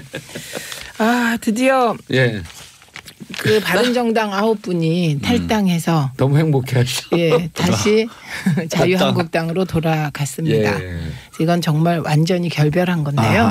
근데 이 장면에서 떠오르시는 게 있죠. 뽀뽀는 왜 했대? 그게 결별의 키스, 차디찬 이별의 키스였다는 거죠. Kiss and say goodbye. 네, 오 그렇습니다. 근데 그거 아세요? 원래 그 새누리당에서 바른정당이 이제 뛰쳐나올 때 그때 유승민 의원이 제일 늦게 나온 분인 거. 그러면 비대위원장 시켜달라 이렇게 안 해주니까 쏙 나온 거. 네. 그렇게 해석하시면 아니 그거보다 그런 설이 있었죠. 그건 그냥 썰이고요. 어쨌든 김무성 의원이 유승민 의원을 끝까지 같이 나가자고 꼬신 거죠. 그렇죠. 그런데 유승민 의원은 아니다. 여길 지키겠다. 그러다가 최후로 나왔잖아요. 그런데 이번에 또 김무성 의원이 유승민한테 다시 돌아가자 꼬셨는데 실패한 거죠. 그럼 이제 영원히 결별한 건가요? 그 영원한 결별인지 모르겠으나 한동안 두 분은 이제 다시 만나기 위한 그 뭐랄까요 재회 키스를 하기는 어려울 것 같습니다. 두 분 사이는 무슨 김무성 의원은 그랬잖아요. 둘 사이에 흐르는 강이 있다 이러면서 너희들은 우리 사이를 잘 모른다 이런 얘기도 멋있게 하셨는데 그 강이 별거 아니에요. 또랑을 와 완전 뻥치다. 뻥치친데 너무 잔인하다. 아 그게 고랑 기자님은 정말 가장 많이 성장하셨어요. 저거 동시에 그 그러니까 제가 이게 30년 만에 찌찌뽕 이거 해봤는데 불과 몇 달 만에 찌찌 풀렸어 이제. 그런데요. 그 저는 김무성 의원이 저렇게 돌아간 건 아주 치밀한 개인적 이해관계. 당대표 먹으려고. 당대표 하려고 미리 들어가신 거고. 그다음에 홍준표 대표는 대개 보면요. 통합이나 혁신을 주도하는 대표는 힘이 있어야 돼요. 그리고 당내 지지자뿐만 아니고 당 바깥에 국민적 지지도 있을 때 혁신이 가능한 거잖아요. 그런데 이제 중요한 거는 홍준표 대표는 새누리당의 굉장히 자유한국당의 소수파인 거예요. 소수파이고 지금 한 번씩 떠올려 보세요. 원내대표인 홍준표 대표 걔가 누구 같아요? 없죠. 떠올리는 분 한 분이라도 얘기해 보세요. 그분은 유해 소위 독고다이라고 소문나셨죠. 그렇죠. 그러다 보니 뭐 이런 분들? 그 친박 아직도 남아있는 친박에 대적할 힘이 없는 겁니다. 그러니까 홍준표 대표를 한마디로 표현하면 EJ 전략. 지금 쓰고 있는 거고요. 그래서 그런 이동영 씨가 싫어할 것 같은데. 어머나. 좋아하죠. 광고해 준다고. 아니 이제 끝났거든요. 아니 프로그램 종료됐기 때문에 끝난 걸 이제서야 광고해 준다고. 어머나. 그래서 그런 어떤 그 나이 드신 남자 정치인들의 개인적인 욕망이 막 꿈틀대면서 지금 통합이 이루어지기 때문에 그거를 바라보고 있던 서청원 대표가 저는 어제 제가 서청원 대표를 안 이래 가장 멋진 5가지 정리를 하셨어요. 통합하겠다는데 홍준표 물러가라 이렇게. 그러면서 5가지 이유를 들었어요. 홍준표 물러가라. 네, 왜? 첫째, 도덕성이 빵이다. 재판받고 있다. 두 번째, 언행이 말도 안 된다. 막말해 뭐해. 세 번째, 말 바꾸기의 달인이다. 네 번째, 당을 사당화했다. 5번째, 정치는 타이밍인데 지금이 보수 통합할 때냐? 이렇게. 그러면서 물러나라. 지금은 그냥 각자 찢어져서 인고의 세월을 보낼 때죠. 지금 반성할 때다. 네, 반성할 때다. 그리고 근데 이제 서청원 의원은 반성할 게 없다고 생각하잖아요. 네, 그러니까 이분은 아직 자유한국당이 본진을 튼튼하게 만들지도 못했는데 추스리지도 못했는데 무슨 또 배신자들을 받아들이냐 이렇게 얘기를 한 것이죠. 그 박근혜 전 대통령 출당시킨 것도 가처분 신청했잖아요. 157명 그렇죠. 새누리당 네. 당원들이. 근데 서청원 의원이 그렇게 얘기를 한 거는요. 사실은 그러니까 본인 입장에서는 어쨌든 김무성 의원이 왜 들어온지 알잖아요 또. 그렇죠. 그러니까 사실 지난번에 누가 그러셨지? 친박계에서는 또 김무성 의원 들어오면 우리는 뭐 친박으로서 박 전 대통령 탄핵에 책임이 있다면 김무성 당시는 지난 총선을 해서 자유한국당 그때 새누리당이었죠. 새누리당을 망가뜨린 책임이 있지 않느냐. 그러니까 합쳐지긴 합쳐지는데 벌써 서로 들어와서 승기 잡을까 봐 그 안에서 이미 견제구부터 던지고 있어요. 네, 이게 제일 통합이 센 아니에요. 거는 김무성 들어오려면 정계 은퇴 선언하고 들어와라. 이런 뭐 불출마 그러니까. 선언을. 21대 불출마 선언하고 들어와라 의원들 네, 다. 네. 그런 얘기들도 있고. 그러니까 그거는 서로 지금부터 예. 12월 달에 원내대표 선거 예. 그리고 연이어 있을 대표 선거 서로 견제고 날리고 있는 겁니다. 그러니까 지금 그 자유한국당을 보면 홍준표 개, 그다음에 김무성 개, 서청원 개 이 세 분들이 보수 괴멸 프로젝트를 서로 경쟁적으로 하는 것 같아요. 보수 그런데- 개별 프로젝트. 예, 그게요. 아니 왜냐면 여기 맞아요. 그 전혁 의원도 고정 출연하시잖아요. 정두원, 정태근 이분들도 다 보수를 망가뜨리려고 지금 어떻게 저렇게 환상적인 계획을 작정을 짜냐는 했다. 거예요. 작정을 했다는 근데요, 거예요. 이게 이거예요. 그 보수 괴멸 프로젝트는 전혁 의원의 표현이에요. 그 보수 개멸에 대한 공포. 그 공포심 지금 이제 공포 마케팅을 하고 있는데요. 자유한국당과 그 바른정당에서 넘어온 일부가 그 공포를 조성하는 방식이 다 아시겠지만 홍준표 대표가 미국 갔다 와서 한 말이 네. 미국이 북한을 선제 공격할 프로그램이 임박한 것 같다 이런 말을 던집니다. 임박한 것 같다. 예. 그러니까 이거는 공포를 전체적으로 조성하면서 그 공포로 지지자들을 결집하는 거고 그런데 그 보수 지지자들의 밑바닥에는 14% 탄핵을 반대한 분들의 밑바닥의 공포는 다른 거예요. 보수가 괴멸하지 않을까 하는 공포. 그래서 이게 공포 프로젝트를 이렇게 저렇게 가동하는데 정말로 그 공포 프로젝트에 대한 대응으로 이렇게 저렇게 하는 것이 보수를 진짜 괴멸시킬까 봐 걱정하는 일부가 또 있는 거죠. 근데 그 14%의 지금의 지지율이 나오고 있는 보수 분들은 말씀하신 것처럼 보수 쪽에서도 굉장히 한쪽에 많이 치우신 분들 같잖아요. 예. 그분들을 놓치지 않기 위해서 통합을 하는데 그분들을 놓치지 않기 위해서 통합을 했는데 또 다른 나머지 그러니까 나머지 숫자상으로는 더 많아 보이는데 그러니까 중도 보수? 어떻게 보면 갈 곳을 못 찾고 있는 분들이 지금 양상을 보면 예. 홍준표 대표는 통합한다 그러면서 또 서청원 의원한테 바퀴벌레 어쩌고 저쩌고 하면서 개인적으로는 정치 떠나야 된다라고 얘기를 하고 있고 그거를 핑계 삼아서 바른정당 의원들은 돌아오는 거 아니에요. 원래는 친박계도 청산해야 들어온다 그랬다가 박 전 대통령 탈당받기 결정이 안 됐는데도 그냥 무조건 합치는 거 그렇죠. 아니에요. 근데요 어제 그 포털 검색어에 김무성 등등 이름이 하나도 안 올랐어요. 검색어에 검색어에 유승민 올랐어요. 그러니까. 예. 뭐냐면 지키겠다. 그러니까 유승민이 지금 말씀하신 그 14% 이외의 다른 사람들은 유승민에 관심이 있는 겁니다. 그 거치에. 알겠습니다. 자 다음 뉴스. 네. 예. 이인규 전 중수부장이 버지니아에 있다라고 합니다. 이인규 전 중수부장은 예. 누구냐면 많이들 나왔지만 노무현 전 대통령 수사를 할 때 중수부장이었고 국정원이 예. 이른바 그 논두렁 시계라고 하죠. 시계를 논두렁에 버렸다라는 얘기를 언론을 통해서 흘리게 한 장본인이다. 국정원으로부터 그 정보를 받아서 이거 별 내용 아니고 수사에도 도움 안 되니까 그냥 창피 주는 용도로 쓰자라고 해서 약간 허위 사실을 가미해서 유포를 시키게 한 장본인인데 예. 희한하게 이 양반이 미국에 가버리신 거죠. 우리도 몇 차례 여기서 얘기했었죠. 방송에서 예. 얘기를 했었죠. 안 보인다 했었는데 그좀 교민들이요. 예. 그 현상 수배 걸었어요. 300불. 네. 버지니아주 페어팩스라고 하는 데가 그러니까 버지니아주라고 하는데 아시는 분은 아실 거예요. 워싱턴이 사람이 거주할 만한 분위기는 못 되다 보니까 그렇죠. 그래서 워싱턴 예. 바로 위쪽으로. 다리만 하나 건너오면 네. 우리로 치면 뭐 분당이나 일산처럼 베드타운인 거거든요. 그쪽에서 봤다. 그리고 쇼핑몰에서 쇼핑하는 모습도 봤다. 그리고 부인으로 추정되는 50대 여성과 함께 있었다라고 하고요.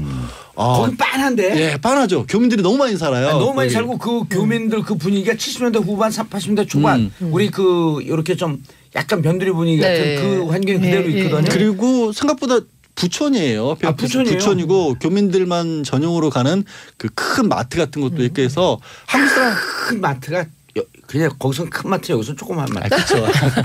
미국 아까 상대적으로 우리끼리 가는데 한국 근데 사람들 그러면 가는 이미 데인데. 지금 기자들이 버지니아로 출동해 계시고 아니 그러니까 쉬운 게 워싱턴 특파원들이 특파원들이 있으니까. 많으니까. 네. 근데 이분이 문제는 관광 비자를 갖고 가서 그러니까 8월 관광- 25일자로 출국한 걸로 그러면 나오거든요. 이제 곧 제3국으로 가지 않으면 미국에 체류할 수가 없는데 돈을 한 $10,000을 현금으로 가지고 가셨대요. 6개월인가 달라면 관광비자면. 그리고 저거요. 관광 비자는 3개월이 90일이고요. 네, 90일. 네, 그 이인규 연계- 전 중소부장 돌아오게 하는 거 간단해요. 제가 지명수배하면 바로 와요. 예? 지명수배. 예, 지명수배하고 현상금 걸잖아요. 그럼 거기 교민들 제가 왜냐면 거기 버지니아 거기가 공적으로 지명을 하는 게 아니, 아니라 버지니아 거기가 지금도 봉도사발 지금도 지명수배. 세월호 가족들이 네. 세월호 그 진상을 밝히라면서 지금도 매주 토요일 집회를 피켓팅을 하고 해요. 있어요. 버지니아고 그래 저 가서 피켓팅을 했어요. 저도. 네. 근데 지나가다가 정세현 장관 손자 초등학교 1학년 학생 저를 본 거예요. 정세현 장관. 네. 손자인지 어떻게 알았어요? 자기 아니, 아빠하고 손자가. 할아버지하고 TV 나온 걸 봤는데 약간 눈썰미가 있으니까 TV에 나온 저 사람이 가서 데모하고 있네. 그래서 정세현 장관한테 전화하고 정세현 장관이 제가 미국에 있는데 여기서 전화가 왔어요. 그러니까 왜 미국까지 가서 저를 데모를 하세요? 똑같아요. 그래요? 네. 똑같아요. 그래갖고 하여튼 그런 상황입니다. 그런 상황인데 아직 정식 수사는 착수를 안 했어요. 그래서 이분이 뭐 피의자다 내신 수배 중이다 이렇게 얘기할 수는 없는데 국민 수배요. 뭐 국민 수배는 말씀하신 대로 300만 달러였던 거예요. 현재 $300. 300달러. 창피해 죽겠어요. 너무 싸다. 한 $100 기부. $1,000 현상금 내건 단체도 있습니다. 단체도 근데 있어요. 참고인 조사는 가능한 거잖아요. 아니, 그러니까 참고인이라고 하는 거는 범죄자로서 부르는 게 아니라 네. 증인으로서 부르는 거기 네. 때문에 당시 일이 어떻게 되는지를 확인하기 위해서 부를 수 있는데 참고인은 수배하는 게 아니 아니거든요. 우리가 현상 수배하면서 이렇게 하는 거예요. 우린 이인규가 보고 싶다. 사주죠. 아니 국민은 참고인도 수배할 수 있어요. 아니 그러니까 우리가 수배하는 거 그래갖고 왜 수배했냐 그러면 왜 보고 이거 싶어서. 명예훼손 보고 싶다. 네. 아니 궁금한 게 있는데요. 국정원 개혁위에서 7월 조사 때 이인규 이분이 논두렁 시계 보도 관련해서 다칠 사람이 많다라고 말했다고 보도가 됐었거든요. 네.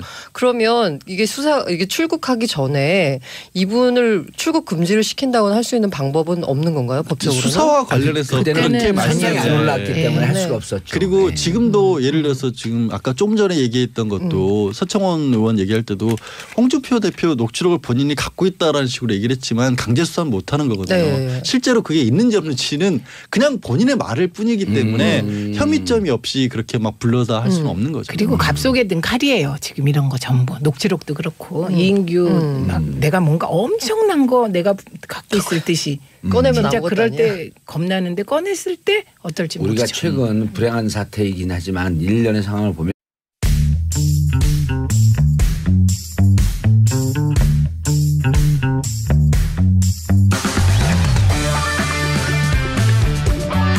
정봉주의 정치 쇼. 안녕하세요. 시대의 양심 마성의 중독성 대체 불가 정봉주의 정치쇼 정봉주입니다. 자, 지금 이 시각 여러분이 가장 많이 찾아본 실시간 검색어 입동 겨울의 시작이죠. 자, 전희경, 임종석 계속 올라오고 있고요. 트럼프 또 올라왔습니다. 자, 이건희 건강 상태가 좀 많이 좋아지고 있다라고는 보도입니다. 그냥 보도입니다. 자, 그리고 김관진 전 국방부장은 오늘 소환이죠. 내일 김태용 줄줄이 사타입니다. 자, 천바 완바 툽 썸띵 영국 민중가요격인 노래고요. 험한 일이 닥쳐 무너지는 날이 오더라도 나는 당당하게 싸워 일어설 거야. 바이 BJ 듣고 1부 돌아오겠습니다. 정봉재 정치쇼 1부 순서 들어가겠습니다. 뉴스 브리핑. 자, 최고의 기자 대한민국 사이버 사령부를 들었다 놨다 하는 하호영 기자 자리하셨습니다. 네, 안녕하세요. 한겨레 21 하호영 기자입니다. 예, 한겨레 데일리로 있다가 쫓겨났어요. 20일로? 그런 말 막 해도 되나요? 쫓겨나지 않았습니다. 그럼 20일이 쫓겨나는 좌천 자리는 아니에요? 아닙니다. 팀장 돼서 갔습니다. 팀장 돼서? 예. 근데 한겨레 하호영 기자는 안티가 많은데 팀장 시키나? 한겨레는 그런 회사예요?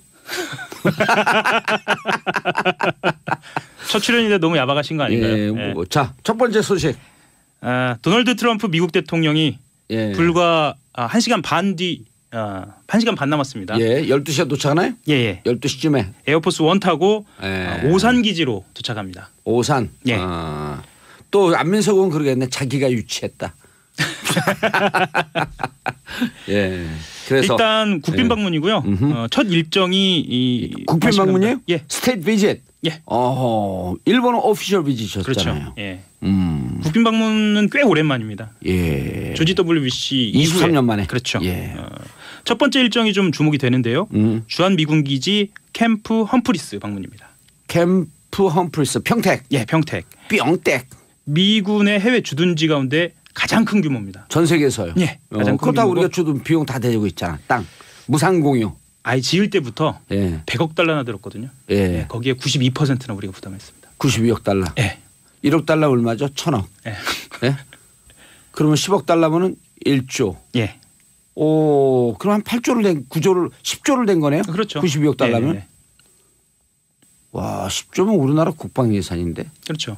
그리고 이제 뭐 양국의 협상에 따라서 예. 거기에 따른 비용들도 되고 있기 때문에 그건 뭐 그 트럼프가 주한미군 경비 예. 지금 우리가 한 9천억 정도 내고 있거든요. 순수 계산이. 우리 땅 공유하는 거 무상 공유하는 거 다 계산 안 하잖아요. 그렇죠. 그것까지 계산하면 한 3조쯤 내는데 지금 우리가 1,001조쯤 내고 있는데 2조를 올리라는 거 아니에요? 그렇죠. 근데 무상 공유한 거 다 계산하면 우리가 돈 받아야 되는데 되래. 그러니까 트럼프, 일단 트럼프, do you hear me? You should money back. 비즈니스는 일단 줘야 할 거 생각 안 하잖아요. 예. 받을 것만 생각하잖아요. 예. 저더러 그 주미대사나 특사 보내봐요. 트럼프한테 돈 다 뺏어오지. 그런가요? 그러면 내가 그 방송에서 여러 차례 얘기했잖아요. 특사 보낼 때 나 보내줘라. 네. 그럼 한반도 문제 해결한다. 문재인 대통령이 안 듣더라고 그런 거. 어쨌든 오늘 이후에 정상회담이 열리고요. 내일 예. 국회 갑니다. 오늘 정상회담이 몇 시 열립니까? 2시 반에 만나기로 되어 있습니다. 캠프 험프리 방문하는 게 무슨 의미가 있어요? 일단 이번 그 동아시아 5개국 방문에는 두 가지 주제가 엮여져 있는데요.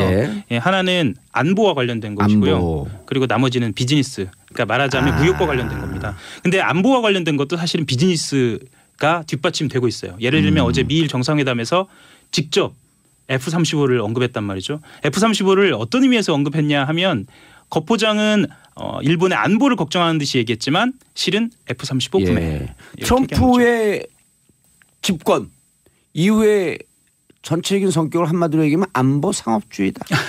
뭐 그렇게 볼 수 있죠. 그런 거죠. 그래서 예. 일본 가서도 기껏 한 대 맞고 마지막에 무역 적자가 심하다. 그렇죠. 제대로 뒷박박. 그 말하려고 갔죠 사실. 음. 예.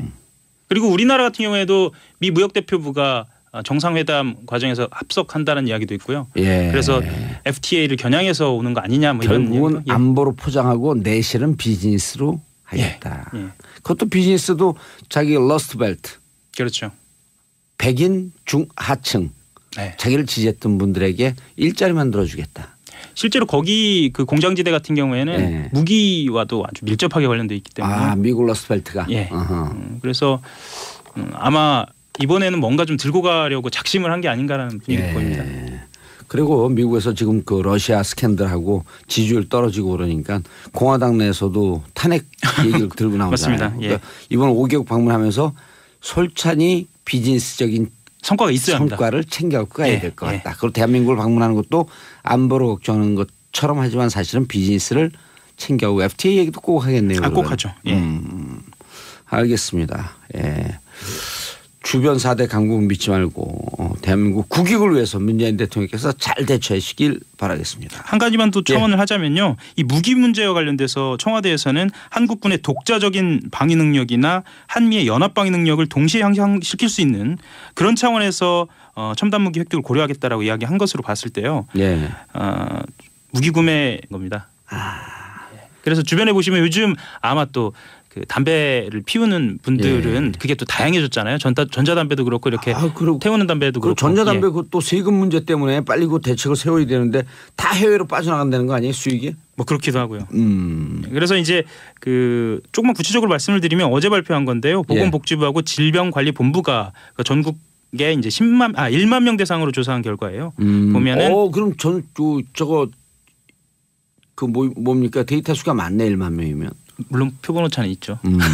예, 그것까지는 지금 나와 있지는 않고 어쨌거나 2014년에는 43%였는데 2015년에 30% 후반대로 빠졌다가 다시 40%로 복귀한 겁니다. 알겠습니다. 그럼 조세 회피처 무슨 보도죠?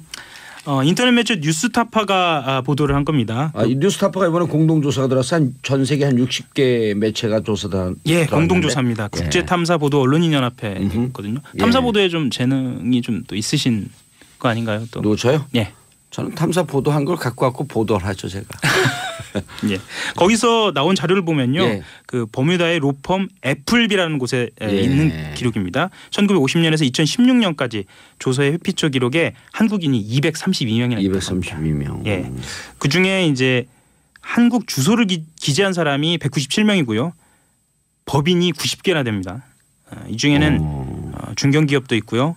재벌기업도 현대, 있고. 효성 등 재벌기업 포함되어 있고 중견기업 있고 가스공사도 들어가 있어요? 예, 가스공사는 그 해명이 좀 이해가 좀 잘 안 가는데요. 가스공사가 현대 예멘 LNG라는 그 회사를 현대에서 세울 때 이제 같이 현대 상사에서 세울 때 같이 이제 참여를 했다는 거예요. 그리고 그 지분을 넘겨받는 과정에서 본인들이 뭐랄까요? 세금을 많이 내면 가스요금을 직결되니까 세금을 좀 덜 내기 위해서 회피처로 갔다. 그게 아예 그 기업을 그쪽으로 팔아버리죠 그러면은. 그럼 되잖아요. 예. 알겠습니다. 이제 앞으로 고정으로 나오시나요?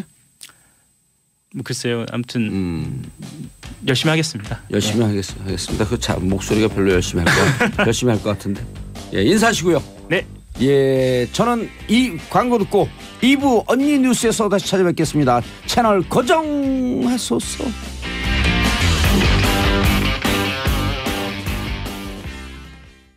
정봉재 정치쇼 2부 순서 들어가겠습니다. 자, 오늘 날이 꾸물꾸물해요. 네. 꾸리꾸리해요. 자, 여성의 시각, 엄마 언니의 시선으로 뉴스를 고르고 분석해 드립니다. 언니 뉴스 3분 나와주셨다. 이렇게 작가들이 써줬어요.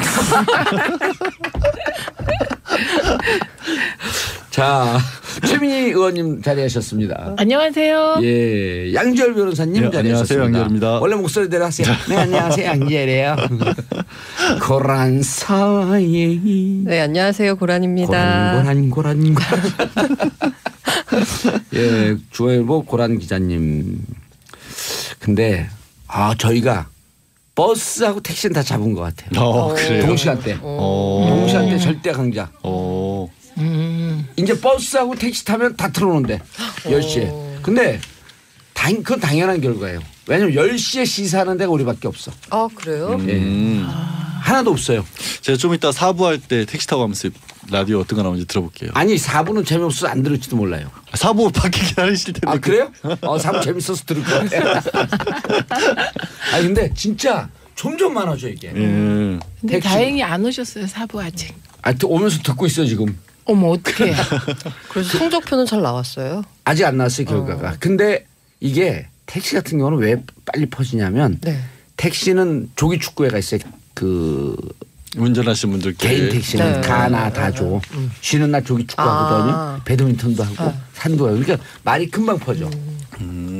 그리고 또 버스도 옛날에는 막 틀어줬는데 요즘은 그 기사님만 듣게끔 이렇게 조그맣게 트는데 그 막 항의 전화를 받는데요. 항의를 받는데 왜 빨리 크게 안 트냐고. 우리도 듣게. 그래서 제가 택시 타서 타고 나서 말을 안 해요. 기사분들이 목소리 알아들으실까 봐. 괜히. 그 정도는 아닐 것 같은데. 나승준님, 봉도사님 게스트 소개할 때 완전 초딩같이 놀리면서 소개하시네요. 꾸준히 꾸준히 그렇게 하시라는 듯? 그렇게 하고 있다라고 하는데 이제 이런 분들이 잘 아는 분들. 왜냐하면 그러지 않으면 게스트분들이 각인이 안 돼. 기억을 못해 사람들이. 맨날 똑같은 사람들이 나오는 줄 알아요. 엄청난 배려. 그러면 우리 저기 그 오동진 평론가 있어요. 네. 오동진은 영화 평론가. 제가 그렇게 하거든요. 그러니까 요즘 자기한테 전화하면 사람들이 그런데요. 오동진은 영화 고란도 고란사. 이제 좀 있으면 남편이 전화할 때도 그럴 거예요. 고란사. 저는 다른 걸로 바꾸시면 안 돼요. 그럼 언니가 뭐예요? 양언니. 계속 꽂는 거예요. 양언니. 아니 그래서 실제로 우리가 양언니로 미니까 우리 수요일에 양지탕에서 하기로 했어요. 우리 뒤풀이. 진짜. 뒤풀이. 송년회. 차라리 언니로 돌아갑시다. 우리가 2부 3부 하는 동안 전혀 주제 안 갖고 그냥 허접한 주제로 한번 그 1시간 가볼까요? 저 그런 거 좋아요. 예. 얼마나 우리가 그 완벽한 구라를 풀 수 있는 아무 말 그렇죠. 대잔치. 그렇죠. 아무 말 대잔치는 다른 프로가 있는 거 아니에요. 그렇죠. 우리는 내용 있는. 내용 있는. 예. 1918년 화물차도 다 잡았대. 조심하세요. 예, 아니 이게 교통사고율을 떨어뜨린대 우리 방송이. 각성을 시켜주니까. 자명학계니까. 네. 각성기. 그래서 제 이름은 정뽕. 빨리 첫 번째 뉴스 빨리 하래. 불법입니다. 그건. 정뽕주가 불법이에요? 아니, 맞아. 불법이 네. 아직도 피서거권이 없어. 주링봉숑 빨리 하세요. 주링봉숑. 어디서 들었어? 80을 직접 하는 문제 그리고 미군이 어떤 자산을 들여오는가에 대한 문제를 같이 고민해 보겠다. 예. 이렇게 좀 보입니다. 고민이 많습니다. 지금 청와대에서도. 예. 우리가 그 2015년에 서비스 수지 적자 예. 그러니까 상품 말고 서비스 수지 적자가 140억 달러 그러니까 한 14조쯤 된다고 그렇게 하는데 그 해 무기 구입이 80억 달러예요. 네. 8조. 이거 우리가 무기 사는 것까지 하게 되면 대미 무역 적자가 심한 건데. 지금 말씀하신 거는 F-35 구매하고 무관한 겁니다. 그러니까 F-35를 구매하고 이제 지출이 되기 시작하면 또 엄청나지는 거죠. 그냥 또 10조가 되잖아요. 그렇죠. 와, 어마어마하네. 자, 다음 뉴스. 국정원 대선 개입 관련 검사들이 전원 구속. 줄줄이 구속이에요 지금. 그렇죠. 그렇죠. 예. 변창훈 검사 어제 목숨을 결국 사망했죠. 예. 어제 오후인데요. 예. 그 본인이 이 변호를 맡긴 그 변호인 사무실에서 예. 화장실에 가겠다라고 이야기를 하고요. 예. 투신해서 병원으로 옮겨졌습니다만 치료 중에. 예. 23기예요. 23기면 올해 검사장 승진한 윤석열 기수인데. 지검장하고 같은 사실 기수죠. 같이 이 하마평에 올렸는데 예. 이 국정원 경력 때문에 사실 밀려났다라는 이야기가 있었습니다. 예. 중앙지검장. 예. 서울중앙지검장. 이때 이 변창훈 지검장 됐으면 큰일 날 뻔했네요. 그렇다고 봐야겠죠. 그 정도 민정에서 거르는 능력은 있죠. 그런데 이렇게 될 줄 모르고 그런 나쁜 짓을 했을까요? 검찰 내부에서는 일단 분위기는 좀 뒤숭숭한데요. 예. 국정원 파견이라는 것 자체가 명령을 받고 가는 것이니까. 아니 근데 가서 예. 그 누구죠? 부산지검장? 그 장호중 지검장. 장호중 지검장. 예. 그렇게 해갖고 수사를 네. 방해하기 위해서. 사실 노골적으로 방해했죠. 그러면 예. 그리고 남재준 국정원장이 지시했을 것이 뻔한데 예. 그렇게 하게 되면 검사들이 이렇게 하면 안 됩니다. 예? 그렇죠. 그런데 딱 보니까 남재준 이게 이제 막 그 박근혜 대통령 들어갔고 국정원장 되고 승승장구할 것 같으니까 저기 붙으면 출세해야겠네 이런 판단한 거 아닐까요? 아마 복합적이지 않을까 싶습니다. 이제 그 다만 이런 분위기가 있어요. 검찰 내부에서는 좀 너무한 거 아니냐라는 분위기도 있는데요. 사실 이건 너무한 게 아니고요. 그러니까 예. 너무한 게 아니다라는 말에서는 이제 수사를 좀 강하게 한 거 아니냐라는 이야기가 있는데요. 지금 수사를요? 근데 예. 이 댓글 수사 조작하고 방해하고 그런 거는 그건 역대급이잖아요. 그렇죠. 그러니까 이거는 단순한 수사 방해가 아니라 국기문론 행위에 그러니까 가담한 거거든요. 그렇죠. 이런 것에 대해서는 좀 일벌백계 하는 게 맞죠. 예. 예. 일벌백계 아니라 이제 일벌백계 시작하는 거죠. 이제 시작입니다. 이제 조사하는 거예요. 그 검찰도 깜짝 놀란 거 아니야? 해도 어떻게 이렇게까지 할 줄 몰랐다. 예? 검찰 내부 분위기는 이렇습니다. 그러니까 일단 그 변 검사가 그렇게 된 것에 대해서는 예. 안타까워하고 안타깝지만. 그렇죠. 예. 뒤숭숭한 분위기지만 다만 지금 어떤 상황이냐면요. 검찰에서 처음으로 본인들이 인지 수사가 시작됐거든요. 그러니까 수사 방해 또 뭐냐면 특활비. 특수활동비. 예, 특수활동비 같은 경우에는 말하자면 수사에서 인지에서 출발한 지금까지의 박근혜 대통령이 이런 한 장 사적으로 쓴 적이 없다라고 이야기해온. 근데 특별활동비 이걸 완전히 뒤집는. 특수활동비 받았잖아요. 그렇죠. 이제 끝났어요. 특수활동비는 뇌물에도 해당하고요. 그다음에 국고손실. 그렇죠. 특가법상 제5조 국고손실. 5억 이상이면 얼마죠? 10년 이상 무기징역까지. 네. 그 이재용 뇌물도 이미 300억이 됐잖아요. 그렇죠. 아하. 야, 무기 하면 어떻게 돼요? 2개면 2무기. 앞으로 수사 방향 어떻게 됩니까? 자, 앞으로 수사 방향. 일단은 적폐청산에 대한 그 분위기가 사그러들 수도 있다라고 검찰 내부에서는 본 것 같아요. 그런데 그렇지 않습니다. 사건이 너무 커요. 그렇지 않습니다. 그렇지 않고요. 그 아까 말씀드렸던 것처럼 특활비 문제라든가 아니면 이 수사방해 같은 경우에는 좀 철저하게 수사하자라는 분위기가 다시. 그러면 이건 국기문란이고 다시 이런 일이 반복되지 않기 위해서 역사를 되돌리지 않기 위해서 이번에는 검찰도 친정이든 그 뭐든지 간에 뼈를 깎는 고통 속에서 적폐청산 수사를 해야 합니다. 맞습니다. 라는 분위기가 더 지배적이죠. 더 지배적입니다. 하지만 이제 일단은 한번 좀 뭐랄까요, 차질이 불가피하다라는 측면에 대해서는 쉼표 정도 찍고 가는 그런 분위기는 합니다. 아니 변창훈 검사가 저렇게 된 건 안타깝지만. 안타깝습니다. 그건 맞습니다. 그 전에 또 국정원 소속의 강원도 갖고 목숨을 끊은 정보 변호사가 있잖아요. 다 안타까운 일이지만 그들이 했던 그리고 그분만 사망하게 되면 공소권 없으면 끝나지만 장호중인가요? 있잖아요. 또 이재용이 있잖아요. 그렇죠. 계속 가야죠. 박수를 좀 보내줘야 합니다. 알겠습니다. 자, 샵 1035 짧은 문자 50원 긴 문자 100원 5574님 하호영 기자 반갑습니다. 하 기자님 팬도 있어요? 1614님 하 기자님 정말 팬입니다. 올림머리 취재 위해서 비싼 컷도 하시고 요즘 방송도 마셔서 궁금했는데 자주 나와주세요. 자주 나오기 좀 힘들었었어요. 한때 안티들이 많았고. 그런 얘기 자꾸 하셔도 됩니까? 첫 방송인데 처음 나왔는데. 그러면 그걸 해줘야 돼요. 그래야지 안티한 분들이 반성해요. 우리가 너무 이렇게 침소봉대한 거 아닌가? 아닙니다. 반성할 일은 아니시고요. 좀 그렇게 생각하지 않습니다. 그렇죠. 알겠습니다. 자, 그 담배값 인상 효과 끝. 흡연율 다시 40%대로. 2015년이죠. 2015년에 2,000원씩 올랐습니다. 그래서 주변에서는 너도 끊자라는 이야기들이 많았어서 근데 퍼센테이지로 따져보면 40%대에서 30% 후반대로 떨어진 정도였어요. 2, 3% 정도? 그 정도 떨어진 정도였는데 그것마저 이제 복귀했다는